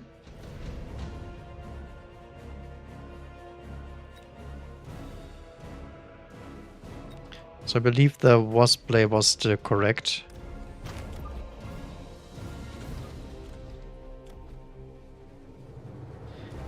And then we will add a few Vulcans.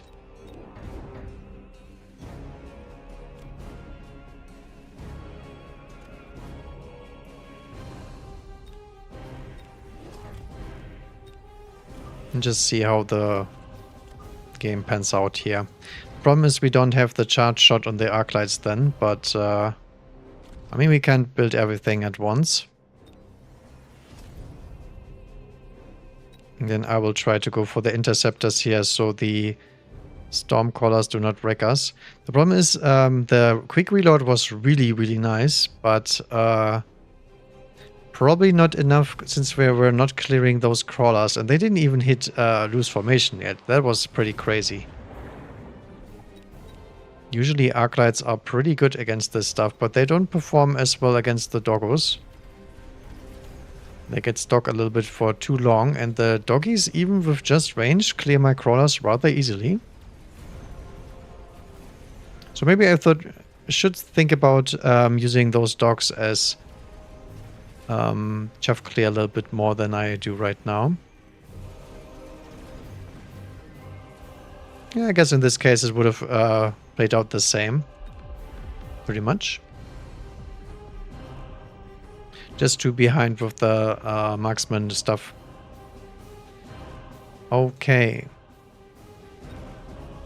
So I think we will stay with the idea that Void Eyes into anything doesn't work unless we have a aggressive position on the line, pretty much. And I mean speed spec and all that good stuff. Maybe that is worth something.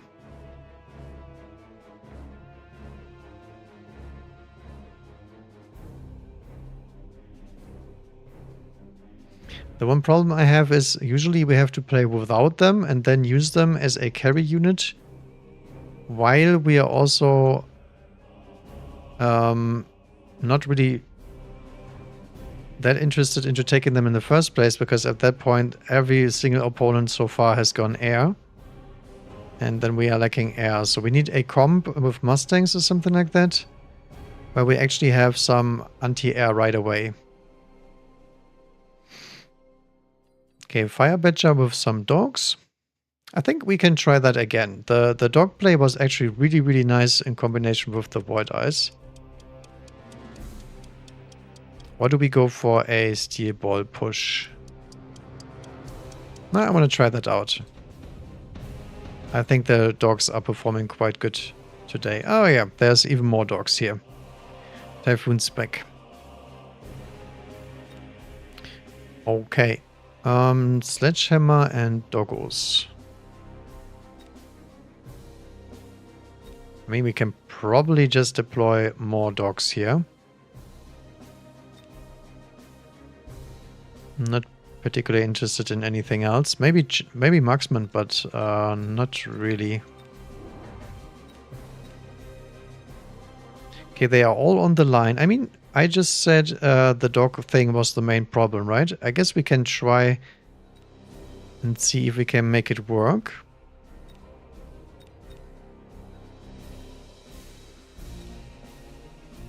Yeah, sure. I haven't played much around with the dogs yet either, so I guess this will be a good time to try them. And since they are not overlapping roles with the Void Eyes, I think that's quite nice. I think the Void Eyes do actually okay against hounds, but the problem is they're not one-shotting them. So if we don't get a +1, we will have some trouble killing them.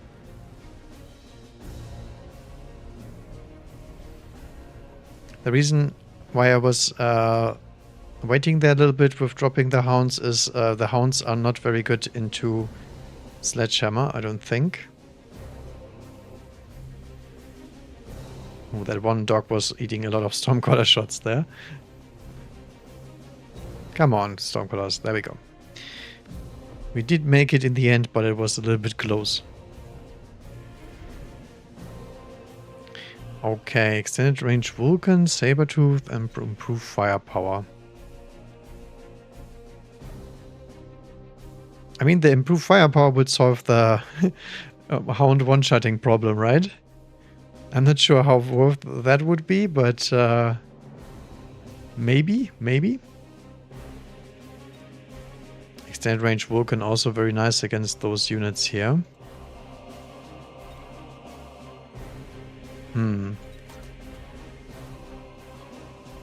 I think I will put it on the Stormcaller for now.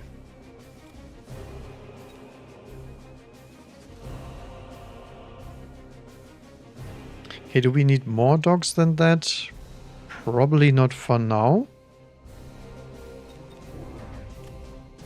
But we do need some more chaff for certain.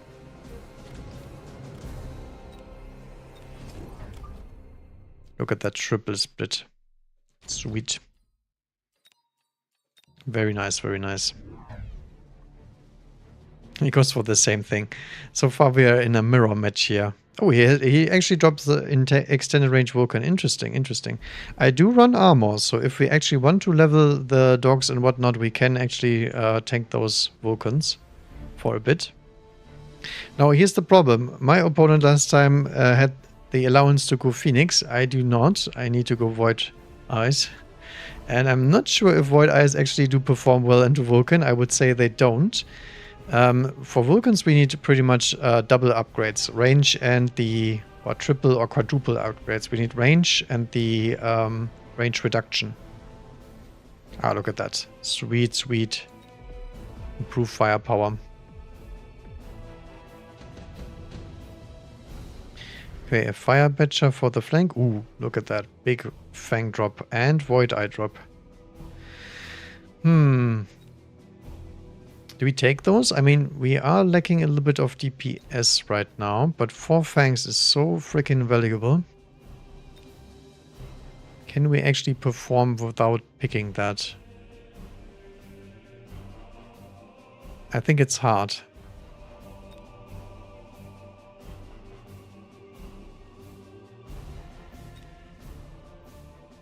Yeah, I guess we have to commit. God damn it.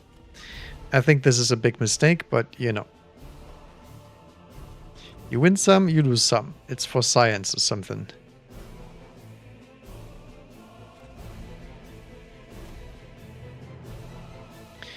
Okay, do we range them too? I believe we have to. Because once the Vulcan drops, we need to have stuff prepared. If we have to hit 2 upgrades, I believe we do lose the game immediately.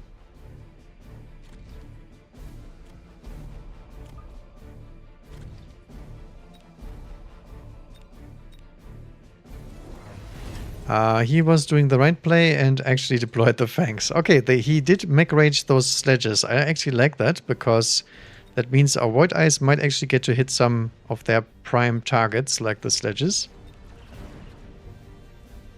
There we go, pew-pewing. Fire Batcher being a menace as per usual.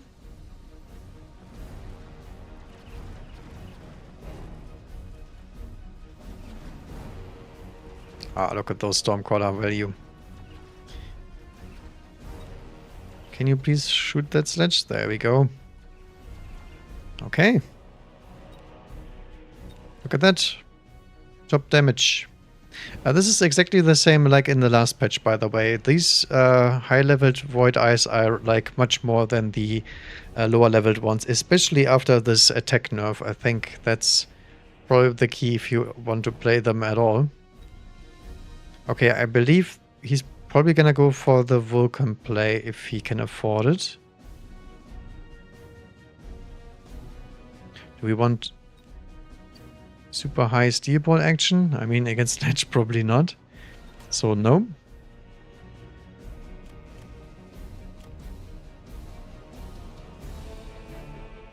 Oh, I actually do run the wrong upgrades on this account. Whoops. We do not even have the required tech here. Dang it. I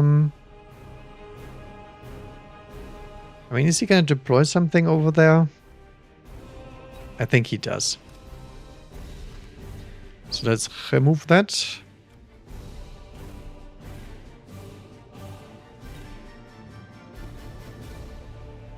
I think we need hackers here, something to have shields, because the hackers can deal the damage. The Void Eyes are just our little anti-shield unit. But then again, we lose to air, yet, as always. Let's try that one. I think I haven't played Hacker Eye yet.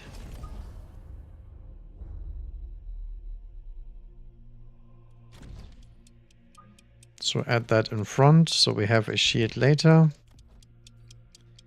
And then we will add a bit of oil in the middle. So the units don't get in as fast. And then we need to get range on the hounds as well. Oh, there's the Vulcan. So we did expected, and so did he. Oh, he didn't actually play around the fire badger flank at all. Maybe I should have kept it on.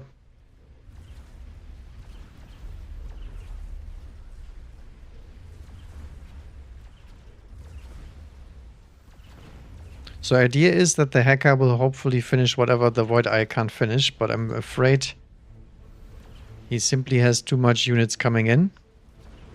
And our poor Void Eyes cannot come even remotely close to actually doing it. Yeah, they're doing some good damage against the Vulcan though.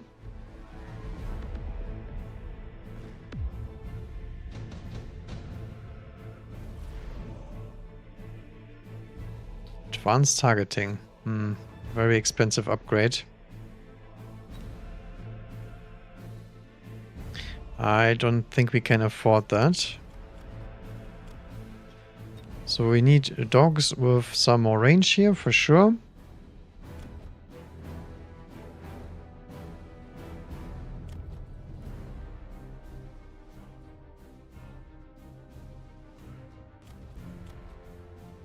The Void Eyes can't really do much with them for now. We could try to run a crawler into here to delete that fire.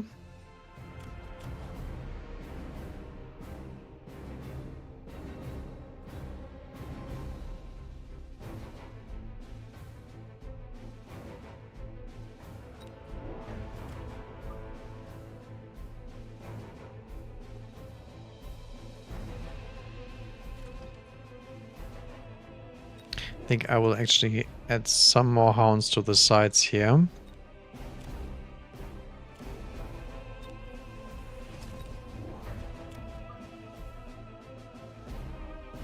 Add another hacker.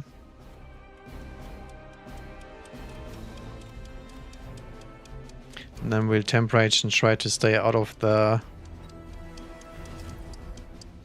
ugly Vulcan zone. Yep. 155 range on the Vulcan, 155 on the Void Eye. That does not bode well for the Void Eyes. We still have a cheese turn with air in us. But other than that, it's looking pretty grim, because he has way more chuff than us because of the quadruple fang deploy, and we do not have much chuff clear to speak of. They just have the hounds here. Let's hope the hounds level a little bit. If they do level here, that's very nice. The hacker will probably level, because those are level 3 sledgehammers, and that's a lot of XP. So do the Void Eyes. Okay. Now comes the tricky part, though. The Vulcan is gonna roast my poor Void Eyes, and that's gonna do a lot of XP straight to the Vulcan. Oh, he did not actually kill them. Nice. So very good tower debuff from the other Vulcan. Good job, my Vulcan. Okay. Farseer could be a possibility here, because we might want to have a energy effect. We could also try to go for some oil here with the Phantom Rays, since he does not have many units that don't like getting oiled here.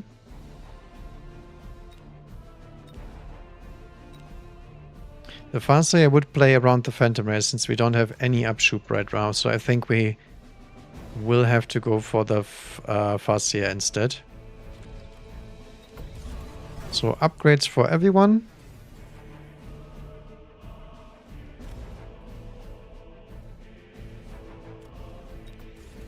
Like almost everyone, at least. Add one more hacker over here.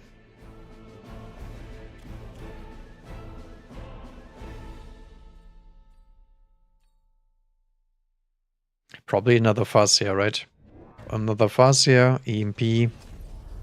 Just so we don't get killed by Phantom Ray this turn. Because I want to keep our momentum. Ew, he does oil me. Yeah, there we go. He actually does the exact oil play that I was talking about. Oh, damn it. It's fine though. I think overall this is a bad play, because we can put crawlers here. Or here and here, and then he will fire himself. But for now, this turn is gonna be very, very ugly. That's for sure. Good thing his Vulcan is pretty far back, but, you know. Feels bad, man. Look at those poor hackers. Getting absolutely demolished by those phantom rays. That's happened when you don't get enough chuff kits. But we do clear everything, and the Vulcan is quite away from the fire, because we have the hacker support and getting those sledgehammers hacked. Nice. This is actually perfect, because we get to trigger the oil, but it's way too late. Very nice, very nice. Look at that fuzz here, by the way. That's a big boy right there. Also Stormcaller with the damage upgrade. Very, very good. Okay, extended range Phoenix and Steel Ball production. Do we need the Phoenixes? I mean, probably not. I think we do exactly like we did before. We might actually hit the scanning radar here.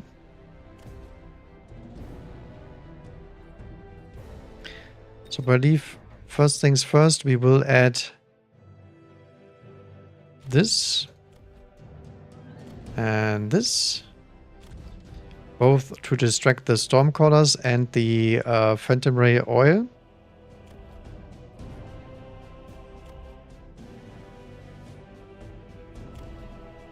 We will hit the hackers' shields.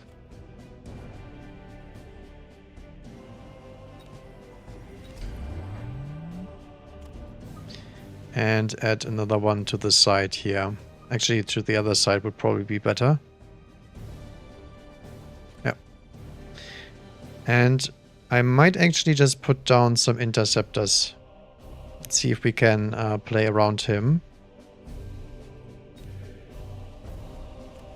And we will hit the range button yet again.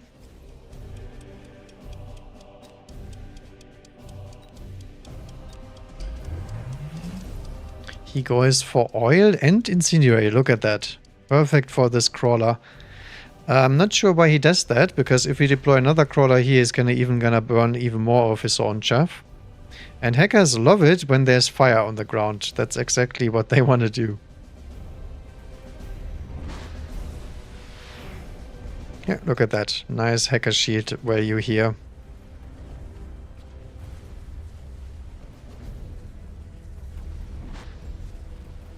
I'm a little bit afraid for our Void Eyes lives here, but the Void Eyes do have some more HP, right? So they are supposed to be tanky against this kind of scenario exactly.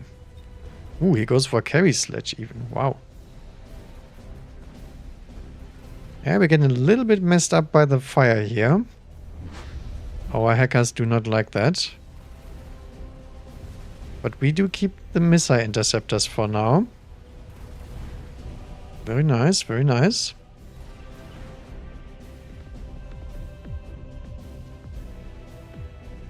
The dream is still alive. And this is all possible, by the way, because the opponent stays on the ground, is not in the air. That's the only reason why this works. So skip. Oil bomb probably straight down the middle. And then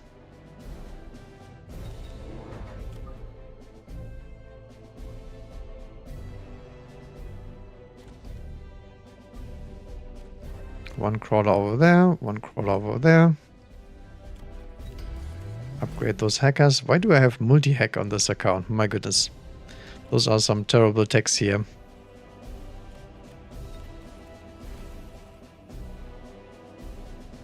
Would we like shield on the Void Eye? I mean, it has 10k HP at that point. Might actually be worth something here. Okay, I will go for the full range meme this turn for sure. I think plus attack is really valuable here for us.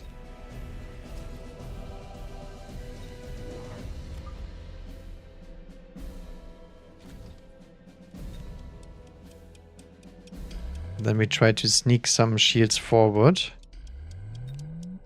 so the fire doesn't land as easily. Oops, that was not a free unlock. Whoops. Did I loan? I did not loan. Whoops, that is a mistake. So now he fires his own chaff here. Feels good, man. This is why you don't drop incendiary bomb Vulcans on the sides usually. And he also presses best partner. Okay. Feels like he needs some marksman. I love those 175 range hackers, by the way. And 165 on the Void Eyes as well. At least for one second. We can't go for the full range meme this turn because I did not realize I wasn't running the new Void Eye tech. Or the old Void Eye tech with the new upgrades. But okay. GG. Hats off to my opponent for going completely ground-based, even though he was a fire user.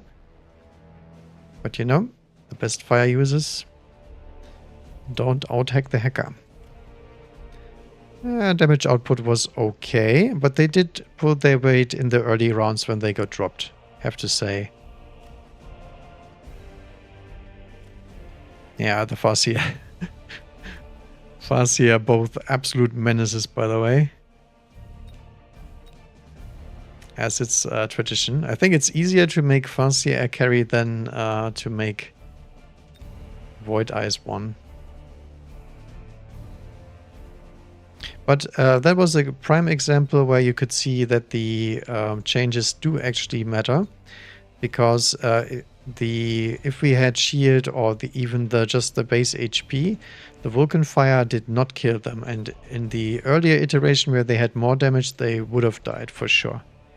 Just to the oil and fire effects pretty much alone. So I guess we're making progress there.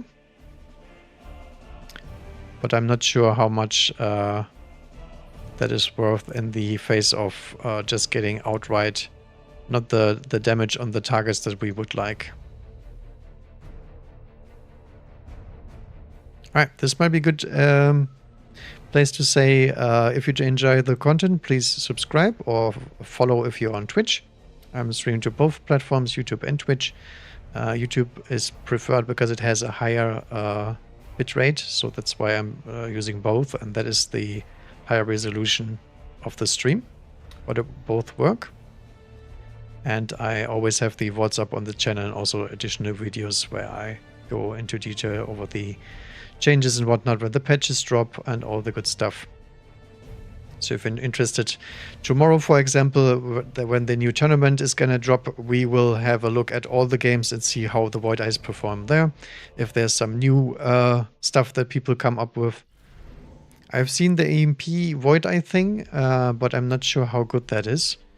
So I haven't made a video about that one, but we will check it out for sure.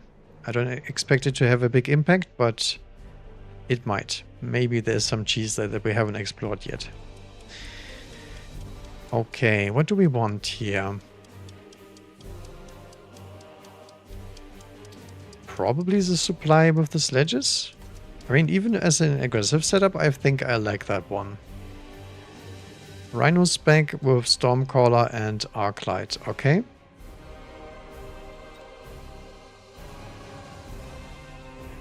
Do we want to go aggressive here?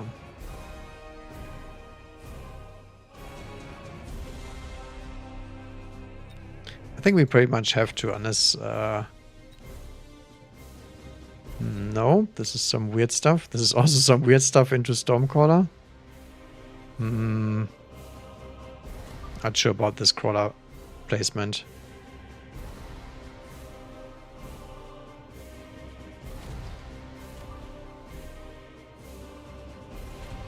That is asking for a rocket. What the hell is this? This is the good name. Wildest is what I was thinking when I saw the Rhino here. So this is a Final Blitz enjoyer. Interesting. Final Blitz Armor Whirlwind. Okay, this sounds like a good matchup for the Void Eyes. Finally.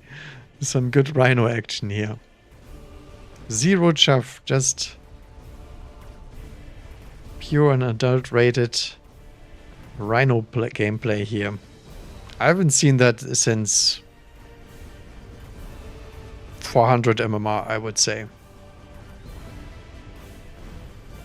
I mean, it does make sense. He has the Rhino spec, so he's gonna use it. And since we are on the other side of the map, we are not pushing the tower just as fast as he is. Oh, rip. That was a nasty debuff right in front of the Stormcaller missile here. Okay, my playlist just ran out. There we go. Ooh, there's the big Void Eye. Do we just drop that into the Rhino here and see if it does anything? I mean, it's absolutely garbage against those Stormcallers.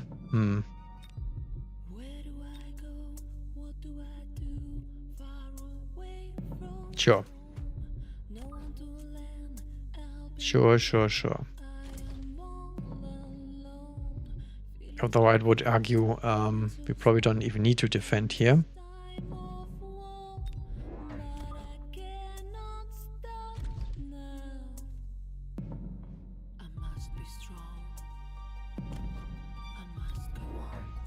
Can we... Yeah, we can actually distract that Stormcaller.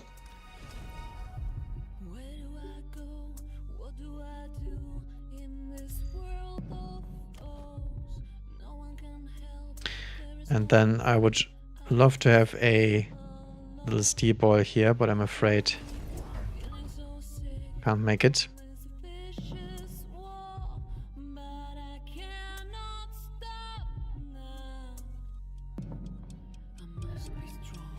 What does he cheese me here in my back? Yeah, I guess I will defend. If you drop my Rhino on turn 1, I will take that serious. He just drops some fangs here and a Farseer back here. Yeah, he's a smart guy. He takes the good unit. Okay, let's see how the Void Eyes perform against the Rhino. Pretty okay. But if it was coming right at them, I think it would have died. Oh, look at that. They are very tanky against the Arclight now, so I guess that's big upside. And they're even spreading a little bit for the Stormcaller fire. Yeah, still got wrecked. Let's hope he survives. Come on. Nice. Because we need those to kill the Farseer, I think. Without them, the Farseer is gonna wreck us. They're a little bit slow to arrive here. There we go. Pew pew. Good stuff, good stuff. Thank God our beacon was as powerful as it was. He did not even fortify the tower. Wow. So I think he's thinking about Incendiary Bomb right here on his face. So I think he won't play around Wasp Bomb, right? There we go. I think upgrade on the sledge is probably worth something here. And then we'll try to distract the Rhino here for a little second.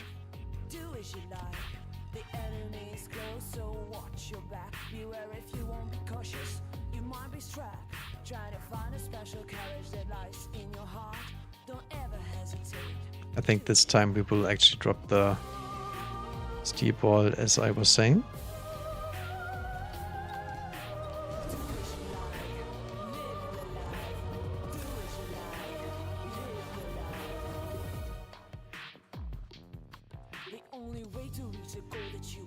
Yeah, this is not the correct beacon.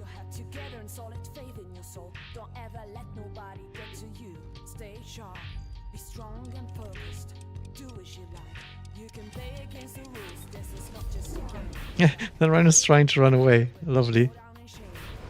Yeah, see? He actually didn't play around the flame strike? Wow. This guy has some balls, I have to say. But he doesn't play around the wasp either, so I guess that's RIP. Time for the Void Eye to shine, right? I'm sure they will kill everything. I mean, we gave them a good setup. I have to say that.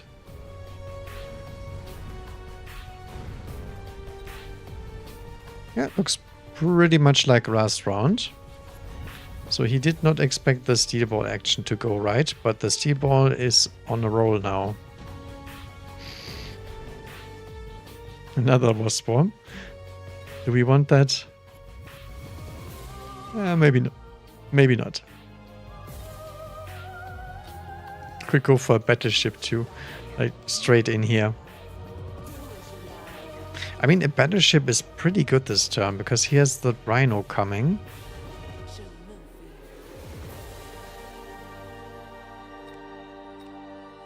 Do we just go for that one? I mean, it's so expensive, but I think I like that idea. So we will attempt the same thing here. Where do you think is he gonna put the rhino? Maybe in the flank here? I think we can afford to drop some more steel balls just in case he does it.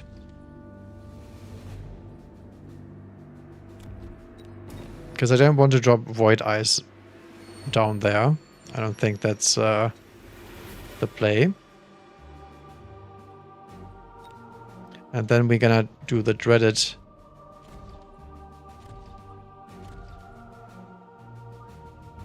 counter Stormcaller.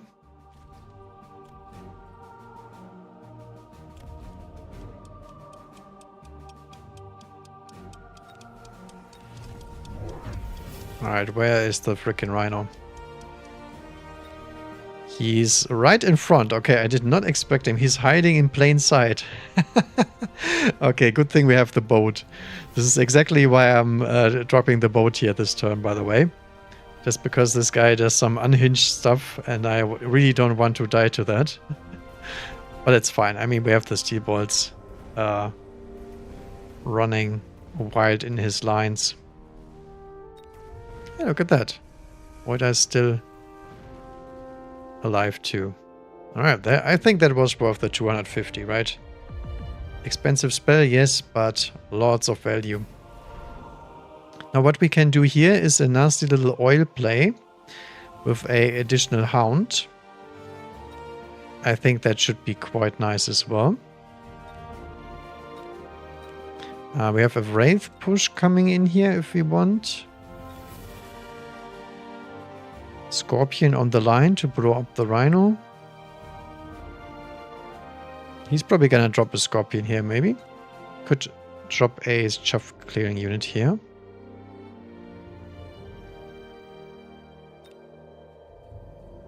Yeah, I think I like the wraith idea.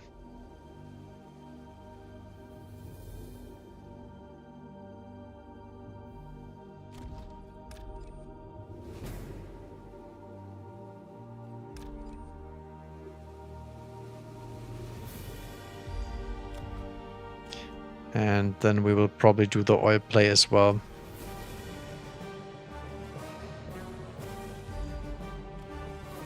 Now, do we want to do anything about that rhino, or does he sell that this turn? I think I will just drop the Void Eyes, and in case he doesn't sell it, we will kill it. Suppression shots, range. I mean, range sounds pretty nice, right?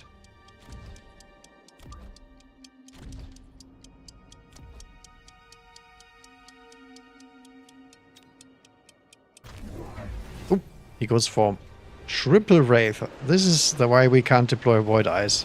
And this is why we can't have nice things, because now I die to the air yet again. Because we don't have the mirror set up here. Feels bad, man. Unfortunately, those Void Eyes do not perform very well into a wraith if they can't fly.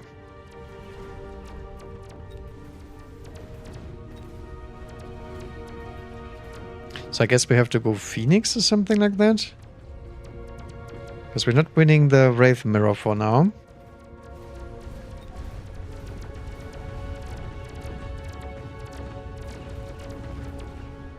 We still have the factory play to shut down the Farseers, so if he goes for the Farseer EMP play, I think we win anyway. So this is a play waiting to happen just to shut down the Stormcallers, just one oil.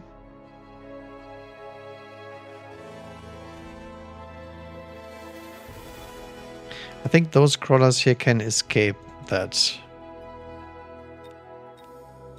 We could go for a quick teleport in and try to cheese him with some phoenixes or something like that, but I mean, probably won't work.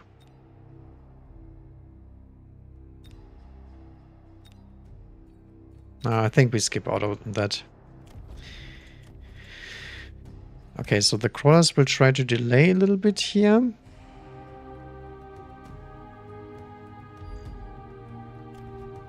We could also go for boats again, but they're very expensive in this kind of situation. It feels bad, but I think I have to press the Phoenix button. Or maybe you can go Phantom Ray. Phantom Ray with Burst.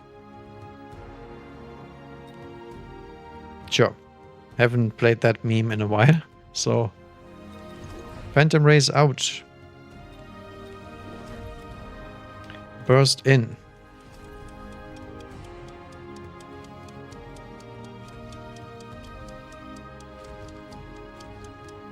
Something like this, maybe?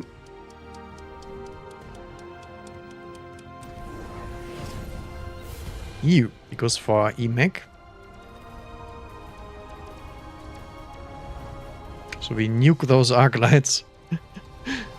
And we will nuke those rays, don't get me wrong. Phantom Ray is pretty bonkers sometimes, but we do not nuke the tower. Ugh. That's actually quite bad. He goes for the Phoenix play, okay? Because we can go for stealth bombers pretty soon. And I think that's gonna be the death of his. If we do so. Oh, look at that Void Eye tanking, by the way. There we go. Burst him down. Not quite. But almost.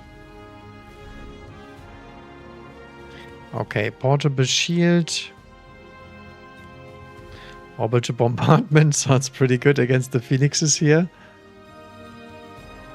We could also drop a Vulcan here, because I don't think he's gonna respect it, and then we take out the tower, but we already have the War Swarm, so I guess that is not that important right now.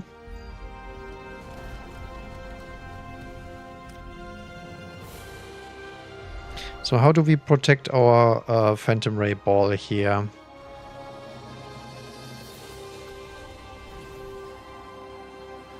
I think we stealth cloak.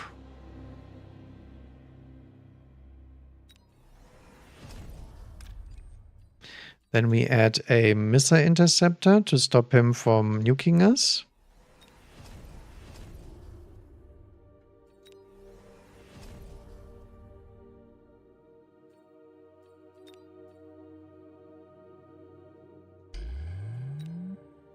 Add some shields here so we don't die with our poor Void Eyes. Then we need a crawler here in case there's another missile coming.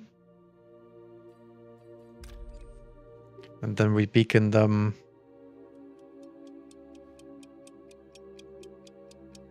like so, maybe?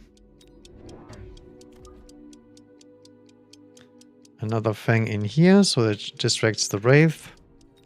And then missile strike galore. Looks like we will take tower here. Unless our own missile strikes kills our Wasp summon. Uh-oh. Let's hope it doesn't. Come on, Phantom Race, you can do it. I believe. There we go. I made that counter list for a reason. Because I know it works. GG Cheese Master. I'm not the Cheese Master.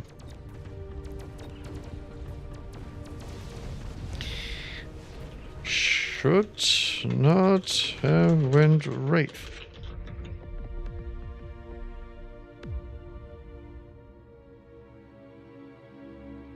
It's true. It's absolutely true.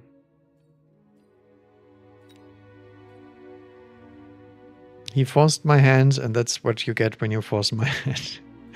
Sometimes I actually try to win. Okay, so turns out Phantom Ray is a pretty good unit.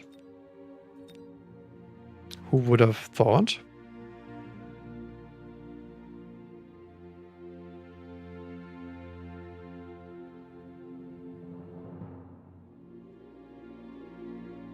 But I would say the level 3 drop did its job pretty well. I mean, they killed the Rhino. They also killed the Farseers on the ground. Because the Farseer usually outranges them quite hard, but it will never hit the attack. The range button, because it will get countered by a Warfactory. Which he was dead to, by the way. He was dead to Warfactory, Phoenix play, everything, pretty much. So guess that worked. Okay. What else do we play? I mean, there's too many saber teeth here. I don't like that. I guess we go Tarantula push. And then we can try and see how the Void Eyes perform in that version of the push. Let me actually check something real quick. Before I do forget.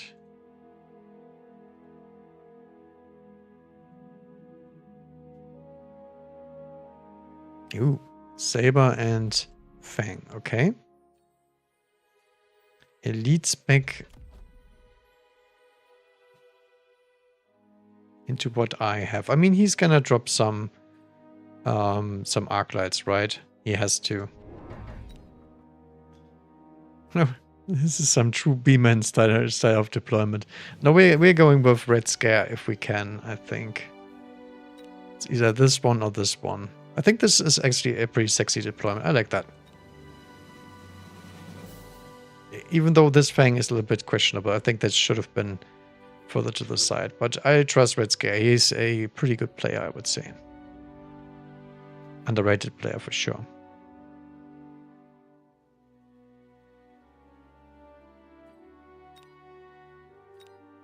Since we got some time. Come on, Minardi. You might want to deploy some units here. You know?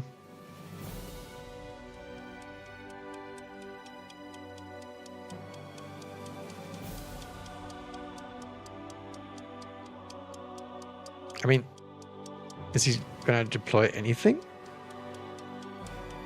Okay, 3 question marks.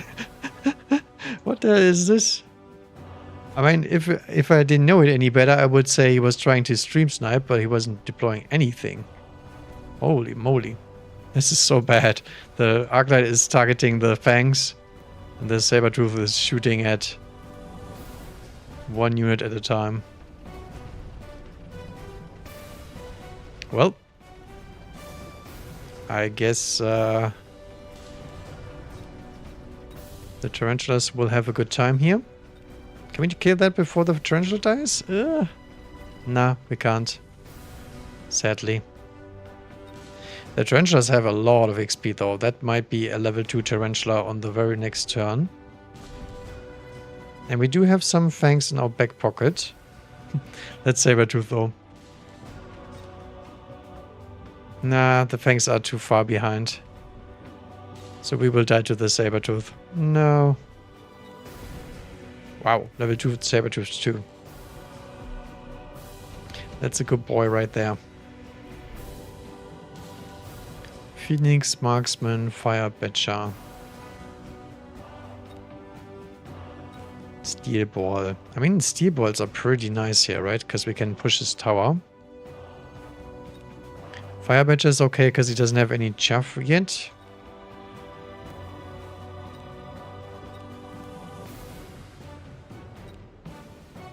I mean, we're not allowed to play Phoenix because we have the frickin' Phantom / Void place. Yeah, I guess we go Steeboy here. Not sure how good of a play that is, but it is a play after all.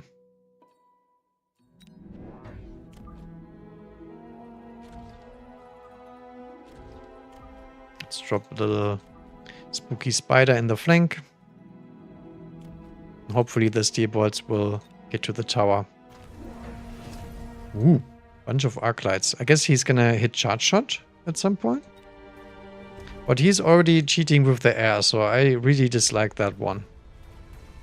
The thing is, he's selling units on elite spec, though. That's very, very dangerous, to say the least. So I believe we have an advantage here. Can our Fangs actually deal with those goddamn Phoenixes? That's the only question. They can. Okay. Good tower debuff. And I believe that big Sabertooth is currently dealing with a bunch of Fangs instead of dealing with the tower. Can we intercept him? Yes, we can. There goes one Steel Ball. And there goes the Sabertooth.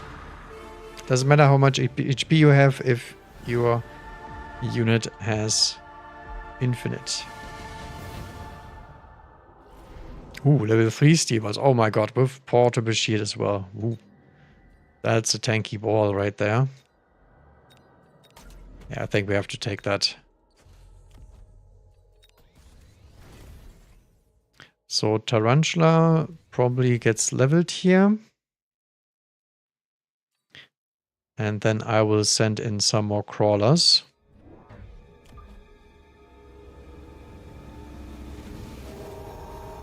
Just in case we get flanked here. I mean, we can flank his tower as well. I think I do enjoy that because elite spec cannot really deal with this kind of stuff very well.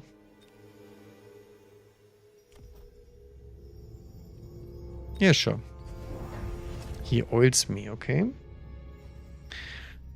Oiling is pretty good here because the steel bolts can't go really around the oil, so the placement is pretty nice. We will take out the tower, so maybe that will save our bacon here, but I'm not sure if it will. He also puts the shield on the saber, nice. I'm afraid the saber is dead, even with shield. We only have 2 fangs left. I'm afraid we will die to the phoenixes this round.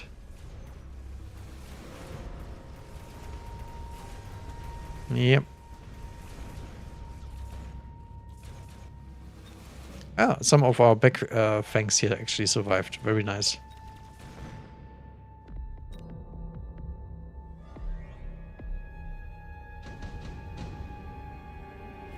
Good, good.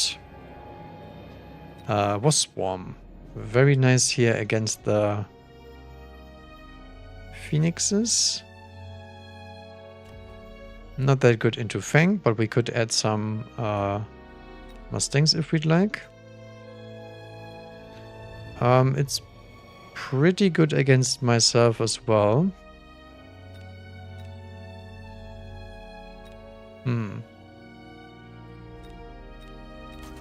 I think we'll have to take it for sure.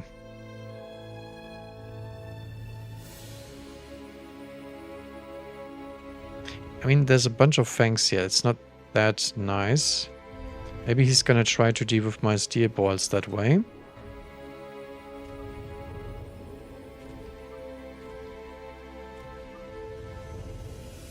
Okay, the Typhoon can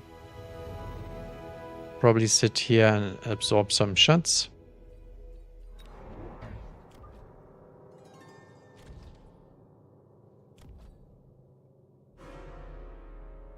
I want that range, I think. Can't really afford not to click that button. I guess we could also go for a missile back here. case he does go for the wasp drop. Maybe like so. Okay, he did put it right in the middle. Interesting. So I guess they will split. And he puts down a scorpion here. Wow. Okay. That's not gonna matter for next turn, though. He has to kill those crawlers as well. Otherwise, the scorpion doesn't do anything. And we all know that scorpions against steel balls are pretty copium.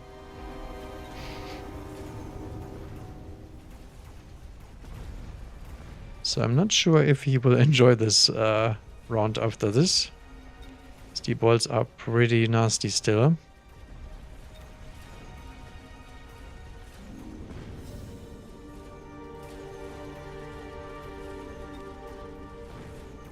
And he also deployed a scorpion in Narnia, which is always a bad play.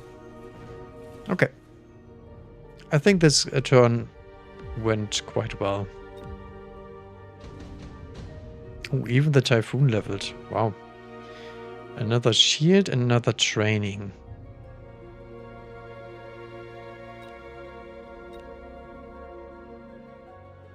I think this deserves to die, right? This is just a free tower for me.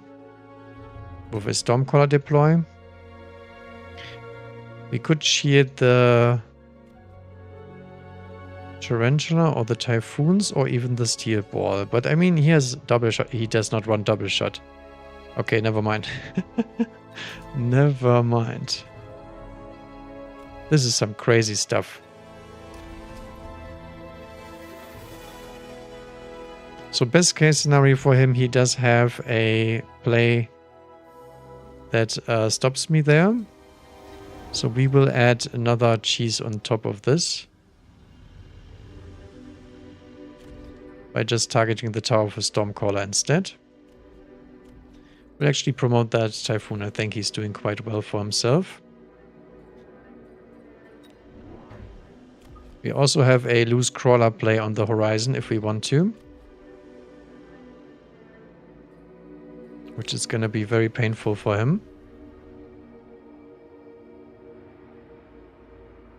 And I think other than that, we just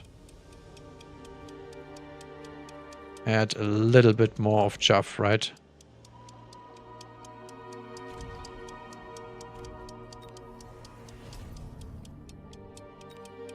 Yeah, sure. Oh, he drops a missile here. Okay, maybe we should put down a missile interceptor here. Probably the play. Oh, another shield on the Scorpion.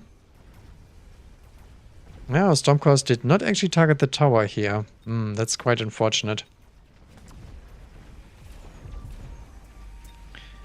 Could range the steel balls as well if we want to. But you can see him not having double shot in the Scorpions is a big mistake. I'm not sure why fleet maintenance has so much priority from him, but it shouldn't have.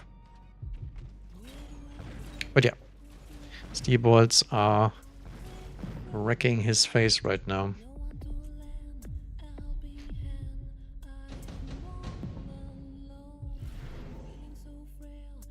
No void eyes.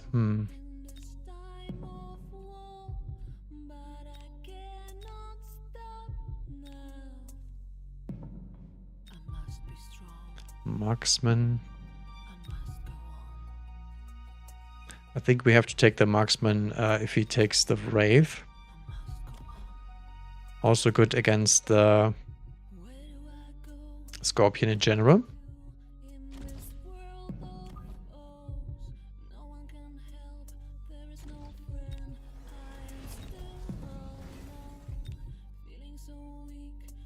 So we will add a shield here. Do we even shield? I don't think we need to. So this spider is not upgraded yet.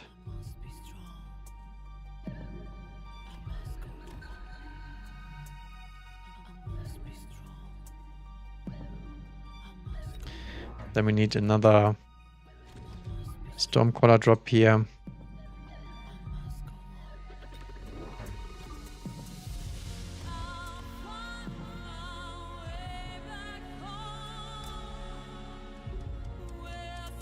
Steel ball will just try to cross.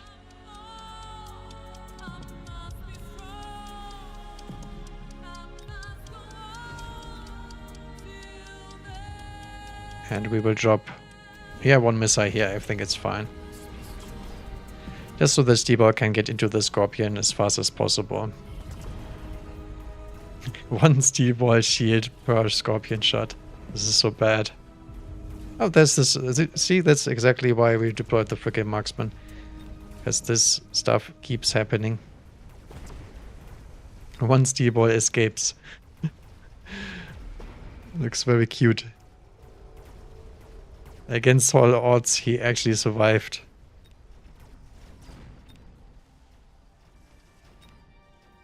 I never upgrade this tower. Maybe I should put the tower one upgrade up.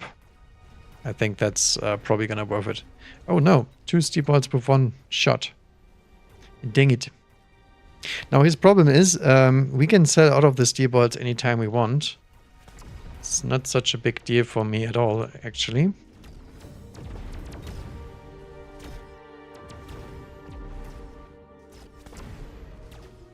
Yeah, but for now it does win the round.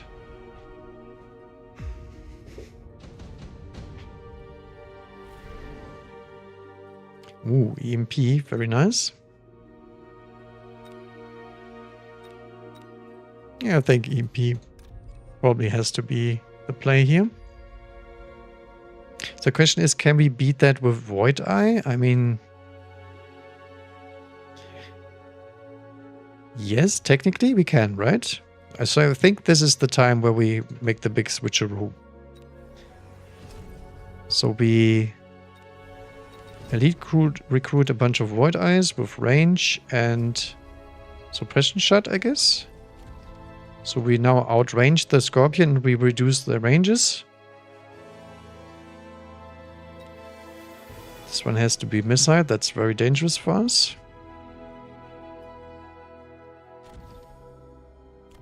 And then we will deploy some Void Eyes with the Chaff Clear.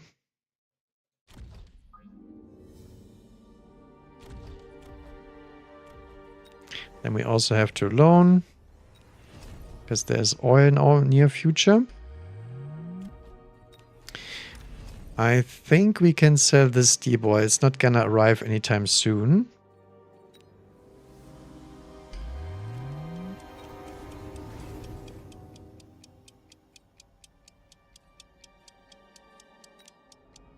And the shield can go on the corner tarantula here.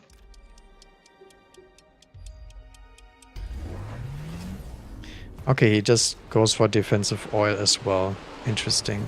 Ooh, this is actually quite nasty. The elite marksman means he will outrange my Void Eyes pretty soon again. I don't like that one. Okay, can the Void Eyes actually hit anything that is not chaff?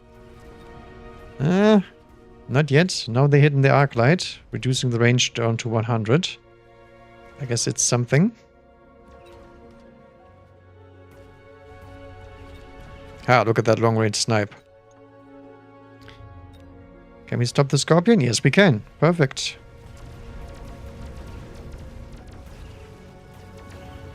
So this is something that I do enjoy now, because we actually get to use our Void Eyes in long-range combos. The problem is the Fangs you just saw. We don't really have much against the Fangs right now, so we probably need Mustangs or something similar. I think I will hit the EMAG again, right?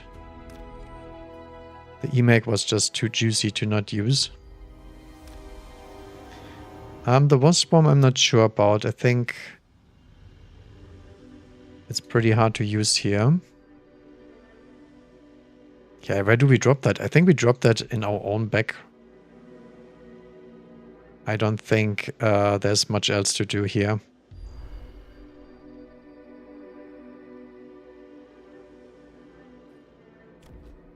Do we have some Void Eye levels? Just one. I mean, it's close enough, right?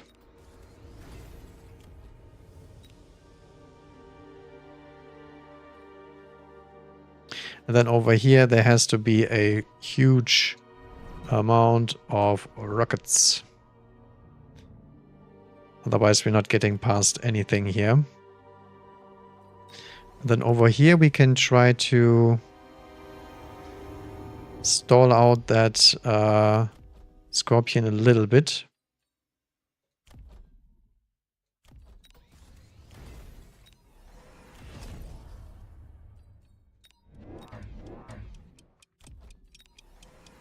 And then we add Void Eyes everywhere. Void Eyes on the line, Void Eyes in the back.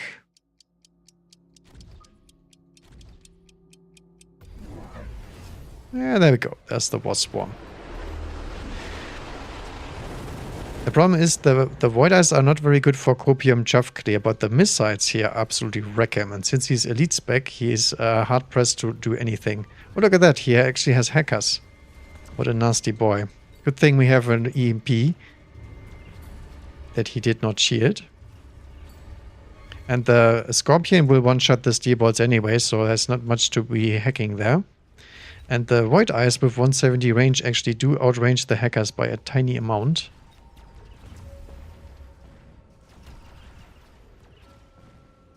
Look at that. That Void Eye is holding the flank against the Scorpion.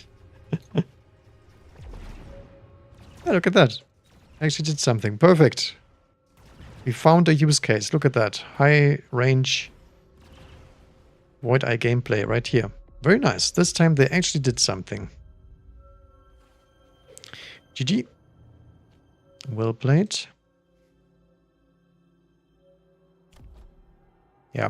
I think what we should have done in the first place is just drop a bunch of Mustangs here, clear off those fangs much quicker. But since he couldn't shield everywhere, we had him on our platter. Did Typhoon actually do something this game? I don't remember. But yeah, other than that, it was the steel ball aggression that... so look at this. The Tarantula actually almost the most damage dealing unit here. But especially this marksman was necessary just to take out the Wraith and whatnot.